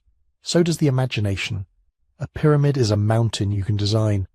It offers terraces for rites, a summit for shrines, internal spaces for the dead, flanks for processions, a silhouette that can be seen for miles and that naturally invites stories about what lies at its top and inside its core. It weaves the underworld, the human world and the sky into a single climbable object. Not every civilization chose this path. Many did not. Those that did gave the form their own languages, gods, and politics. The similarities are not proof of some lost global blueprint. They are a kind of architectural rhyme, born from shared constraints of physics, society, and belief. And yet, even once you have listed the functions and traced the convergences, a final question lingers. How exactly did people without engines or steel convince whole populations to spend years shaping mountains by hand? What did it feel like to take part in such a project, to quarry, to haul, to lift, in service of a shape that would outlast you by thousands of years? To answer that, we have to leave the realm of theology and geometry and step into the dust of building sites, work gangs on the Nile floodplain, brickmakers on Andean terraces, basket lines in Midwestern summers. We have to look at how these impossible structures were actually raised, stone by stone and basket by basket, and what those construction efforts reveal about the societies behind the slopes. To get there, we have to change the question. Not why did they build these things, but how do you even start? Because the how is not just engineering trivia. It is a window into what these societies were and what they were becoming while the stones were rising. Imagine for a moment that you are not the king commissioning a pyramid or the priest explaining its rituals, but one of the thousands of people whose hands actually move the material. You wake in a crowded barracks south of the Giza Plateau, in a place modern archaeologists call Hayt el Ghurab. Outside, in the grey before dawn, the air smells of baking bread and brewing beer. The old picture of pyramid builders was simple, anonymous slaves driven by whips, half-starved in the desert. But the ground at Giza says something more complicated, and in some ways more impressive. When Mark Lerner, Zahi Hawass, and their teams peeled back the sand, they found not a scatter of temporary huts, but a planned town. Long galleries where hundreds of men could sleep, courtyards with huge bread ovens, breweries, kitchens, a copper workshop for tools. An area that looks, in function if not in name, like a hospital, rooms with evidence of medical care. In the cemeteries beside this workers' village, skeletons show the story written in bone. Spines compressed from heavy lifting, arthritic knees, broken limbs that had been set and healed. These people worked brutally hard, but they were fed on bread, beef, and fish. They had access to treatment. They were not disposable. Inside the Great Pyramid's relieving chambers, on hidden blocks never meant to be seen, workers left graffiti, informal ink sketches, quick carvings. They named their crews. Friends of Khufu, drunkards of Menkaure. These are not the labels of chained captives. They sound much more like teams, gangs with pride and a sense of competition. You can almost hear the banter in the quarry, the arguments over whose gang hauled more blocks this season. But where did all these people come from? In Egypt, the answer seems to lie with the river itself. Every year the Nile rose and flooded the fields. For months farmland lay under water. You could not plough. You could not harvest. What you had, if the inundation was good, was time, and a lot of idle, strong backs. Old Kingdom kings tapped into that slack season with a system modern scholars call corvée labour. Villages along the Nile owed the state a certain number of workers for a certain span. Those men came to royal projects. Quarries, canals, temples, pyramids were housed, fed, and then rotated back home. Administrative texts from later periods, which likely preserve older patterns, record rations of grain and beer, lists of work parties, overseers tallying who showed up and who did not. The pyramid is not only a tomb, it is a redistribution machine. Grain collected as tax turns into bread and beer, flows into the mouths of workers, and comes back transmuted as limestone courses and granite beams. Scholars like Juan Carlos Moreno Garcia have pushed this idea further. In their view, the pyramid was not just a product of a strong state. It was one of the engines that made the state strong in the first place. If you are going to move millions of stones, you have to know how many people you can summon, how much food they will need, how far supplies must travel, which routes flood, which quarries yield which rock. You have to keep records, standardize units, appoint trustworthy officials, punish theft, resolve disputes. Do that for one king's monument, and you have, almost accidentally, trained a bureaucracy. The building site becomes a kind of laboratory for statecraft. Officials learn which village can actually send 200 men in a season and which only 50.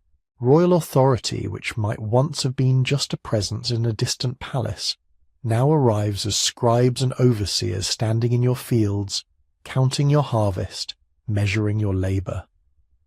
When the pyramid is finished, the stone mountain is visible proof of divine kingship. But the less visible legacy is the network of administrators, storage depots, and expectations that will outlast that king and serve the next. This pattern, the pyramid as state-making project, shows up with local variations far from Egypt. In Mesoamerica, we do not have Nile floods, but we do have city-states and tribute. Places like Teotihuacan, Tikal, or later Aztec Tenochtitlan sat at the center of webs of smaller towns and villages. Tribute flowed in, maize, cacao, textiles, obsidian, labor. When a new pyramid was ordered, a temple platform expanded, a stairway rebuilt, an older structure encased in fresh masonry. Rulers could command workers from subject communities, directed by local nobles and overseen by central authorities. The construction techniques fit that political ecology. Rather than quarrying and precisely dressing huge blocks as Egyptians did, many Mesoamerican builders used rubble or earth cores, held in place by stone retaining walls and finished with clay and lime plaster. At Teotihuacan, engineers laid out construction cells, compartments filled with stone and soil, then bound everything together with lime-rich mortar and smooth painted surfaces. It is fast modular building. You can mobilize many small teams, each filling and tamping their own segment, all under the gaze of temple priests and palace officials. Hundreds of hands, tens of thousands of basket loads, slowly push the mountain of fill higher. Tribute is not just something you hand over once a year. It becomes written into the vertical profile of the city. North in the Mississippi River Valley at Cahokia, the logic shifts again but still rhymes. Here there is no writing to tell us the titles of the overseers, no stone faces of kings to name, but there is earth, piled into more than 100 mounds. Monk's Mound, the largest, rises 30 meters and covers roughly 6 hectares. Built in at least 14 stages, it contains millions of cubic feet of soil moved basket by basket. Archaeologists see in this scale a powerful chiefdom, leaders who could call people from surrounding farmsteads, organize work parties, stage feasts, and turn communal labor into something sacred and political. Alignments with wooden post circles suggest that mound building was keyed to calendar events, solstices, equinoxes, tying the cycles of the sky to the authority of those who commanded the work. Again, the act of building is not separate from power. It is one of its main expressions. And in the Andes, where the earth shakes, you can watch engineering adjusting to a landscape that does not sit still. Coastal builders there developed a technique that archaeologists call shikra, mesh bags filled with stones, each one a standard size and weight. These bags were stacked as internal fill-in stepped platforms. When earthquakes hit, the shikra acted like an ancient shock absorber. Instead of rigid masonry cracking along clean lines, the bagged fill settled and shifted, dispersing energy, keeping the overall shape intact. It is a quiet kind of genius. No inscriptions boast of it. But it tells you that the people piling these platforms were not just following a sacred template. They were observing, learning from collapse, iterating solutions over generations of construction. Mesopotamian ziggurat builders faced a different constraint, a shortage of good stone. Their mountains are brick, not rock. Sun-dried mud brick for the mass, baked bricks and bitumen mortar for faces and corners where weather bites hardest. To keep these towers from melting back into the plain, they developed complex drainage, buttressing, and stages of periodic rebuilding, each new king leaving his inscription, his layer, on a shared, slowly changing core. Across all these regions, one thing remains stubbornly elusive. We can outline the materials, identify quarries, estimate workforces, but for many of the grandest pyramids, we still do not know every trick. In Egypt, where the evidence is best, debates over ramps for the Great Pyramid continue. A long straight ramp, consuming as much material as the pyramid itself. A spiral up the exterior, an internal ramp corkscrewing through the structure, some combination adapted as the height rose. Recent discoveries at the Hatnub alabaster quarries give us a concrete piece of the puzzle. There, carved into the desert, is a steep ramp flanked by stairways and post holes. Archaeologists think workers hauled stone blocks up the central ramp on sleds, using ropes looped around wooden posts to multiply their pulling force. The slope could be far steeper than a simple earthen ramp allows. It is an elegant system, and it proves that Old Kingdom Egyptians had the tools and knowledge to move heavy blocks up sharp inclines. Does that mean the Great Pyramid was built exactly this way? Not necessarily. The quarry ramp is an analogy, not a blueprint. Different projects, different constraints may have called for different solutions, and no ancient architect left us a master manual to settle the matter. Maybe that lingering uncertainty is fitting. Even where we can trace every sherd of pottery and every alignment of brick, there is an element of these constructions that resists complete translation.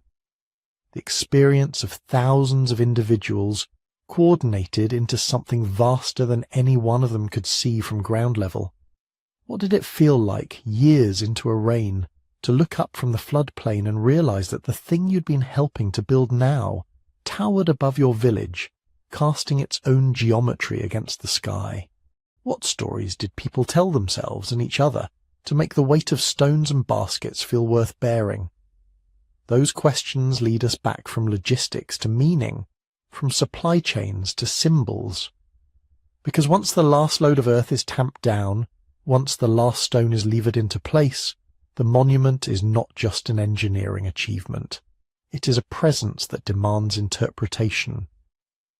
And that is where myths, misreadings, and modern fascinations begin to accumulate layer by layer around these ancient slopes. When you pile that much stone, that much earth in one place, you do not just bend the landscape, you bend imagination. People standing in the shadow of these structures 1,000 years after they were built were just as struck dumb as we are. They too craned their necks, felt the weight of the thing in their chest, and asked, "Who could possibly have done this?" That question is the seed from which an entire forest of stories has grown.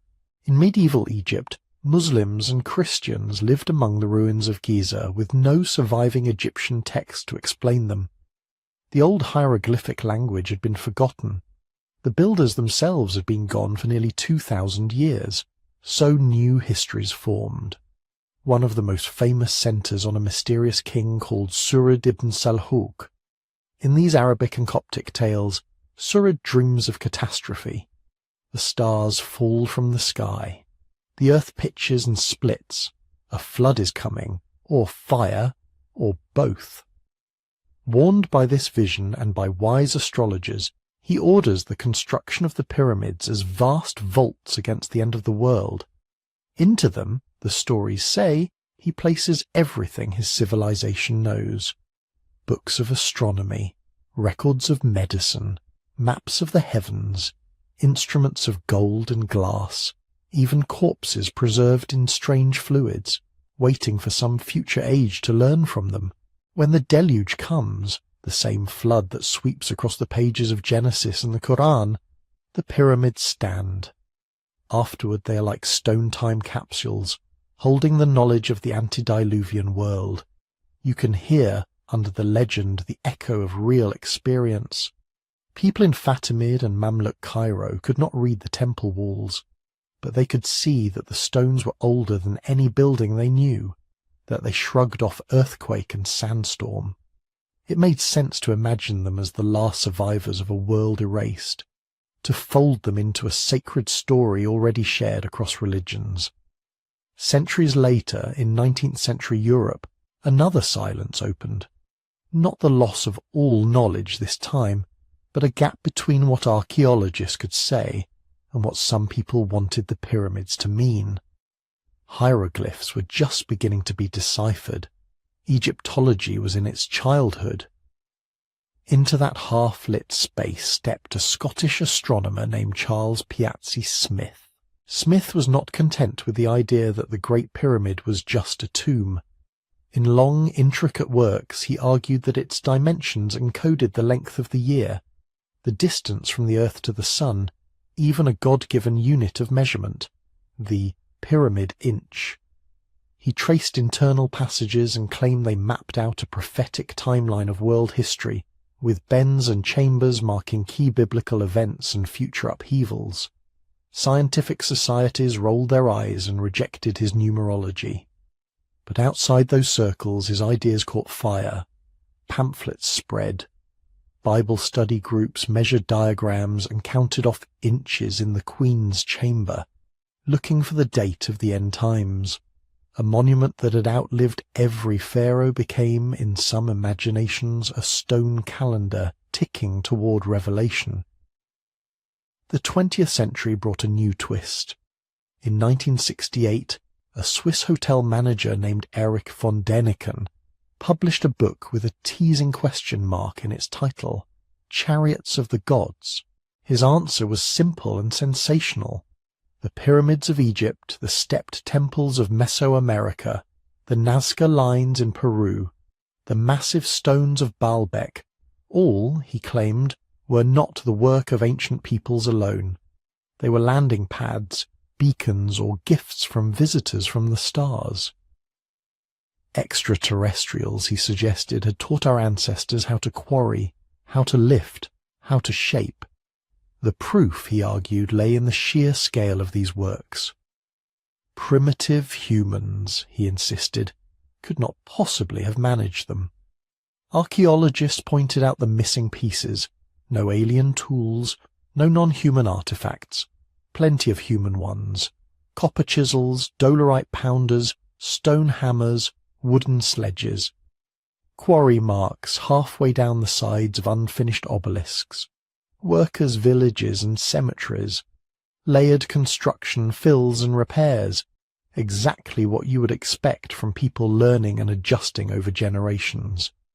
They also noted something more uncomfortable: the idea that ancient Egyptians, Maya or Andean builders could not have engineered their own monuments does not float in a vacuum.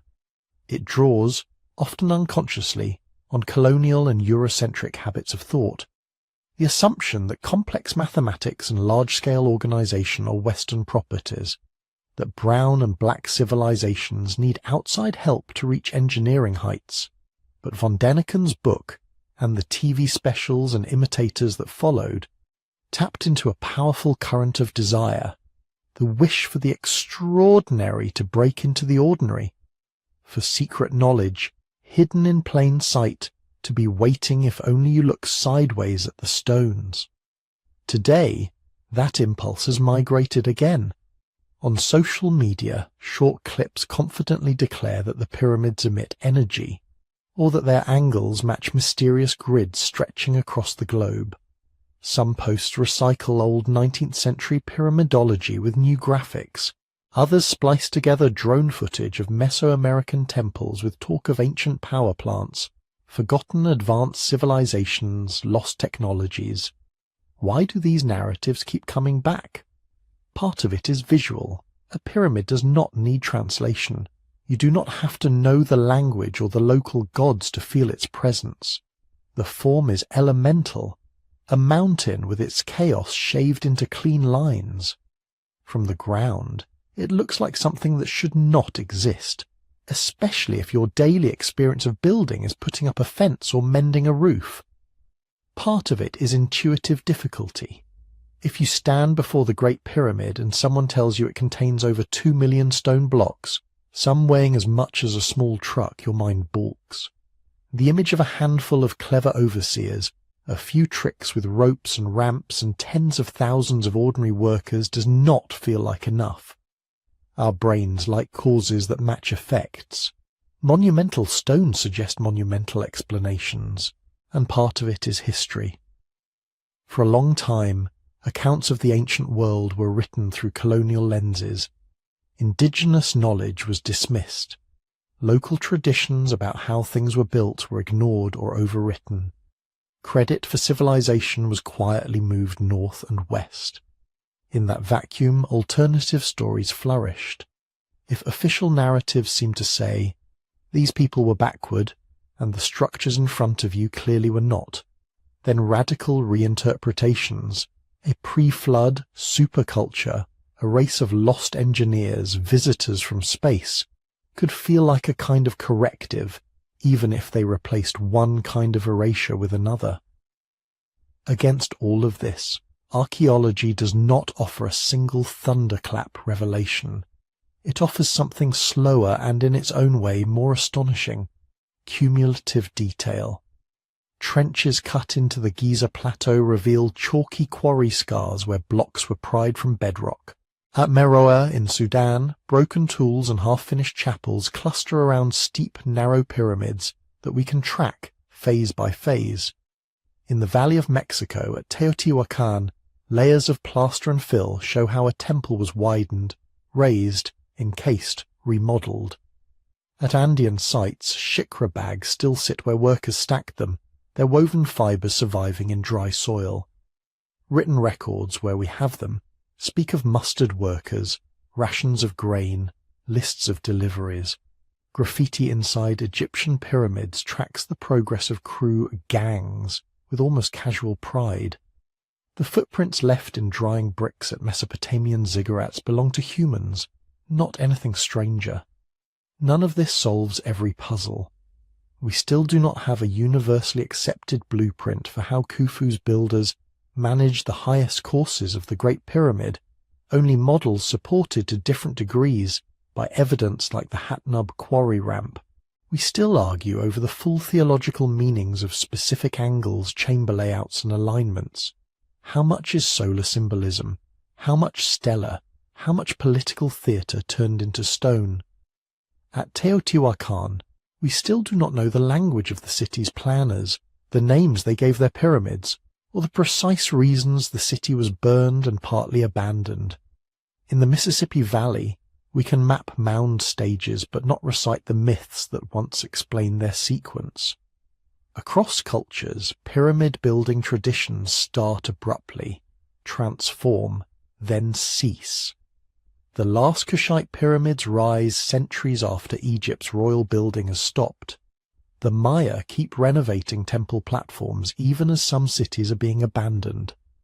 Elsewhere, the fashion for vertical monuments fades into other kinds of sacred architecture. Those genuine unknowns are different from the total blankness imagined by nobody knows anything narratives. They sit on top of a thick base of knowledge about quarries and labour, about timelines and local politics. They do not deny human authorship. They ask deeper questions about human motives, and perhaps that is where the real mystery lies. Not in whether ropes and sledges were sufficient. They were. Not in whether stone and earth can be moved by enough hands. They can. The enduring question is stranger and more intimate. What is it about us, as a species forged, as we saw, in long ages of scarcity and small groups, that leads so many separate societies on different continents to look at a flat plain and decide to grow a mountain there, to concentrate time, labour, and belief into a single, rising shape that points away from the horizontal life of fields and rivers and toward the sky? Why does that shape in particular keep appearing? In Egypt's limestone, in Sudan's sandstone, in brick on the Mesopotamian plain, in painted stucco at Teotihuacan, in earth baskets at Cahokia, we do not yet have a full answer. In the next and final part of this journey, we will step back from individual stones and cities and sit with that broader pattern. We will ask what it might mean that, again and again, humans decided that the way to speak with gods, to remember the dead, or to make power visible, was to change the outline of the earth itself. We've walked from Djoser's stacked mastaba at Saqqara, that first great experiment in turning a low rectangular tomb into a staircase of limestone, through Sneferu's restless revisions and onto the Great Pyramid's almost absurdly precise geometry. We've stood among Nubia's steep, narrow pyramids at Meroe, dozens of sharp silhouettes crowding the desert horizon. We've climbed in imagination the broad temple mountains of Teotihuacan and the Maya, where stairs rise not to a burial chamber, but to a shrine open to the sky. We've crossed to the earthen terraces of Cahokia, to Andean platforms, to mounds where baskets of soil and gravel slowly became artificial plateaus. And much later, we watched the Ngundang Pyramid rise out of the Sudan's plain, an earthen cone built not by ancient kings but by 19th century followers of a prophet. Not every civilization built pyramids. Many found other ways to speak in stone. But across thousands of years, in places that never knew one another existed, this one shape keeps surfacing. A wide base, a narrowing top, a human-made mountain. Maybe that persistence does not point to a single lost blueprint, or to visitors from far away, but to something simpler and, in its way, more profound. Part of it is physics. If you want to build high with stone or mud brick or packed earth, a pyramid is the safest bet. Weight flows down and out.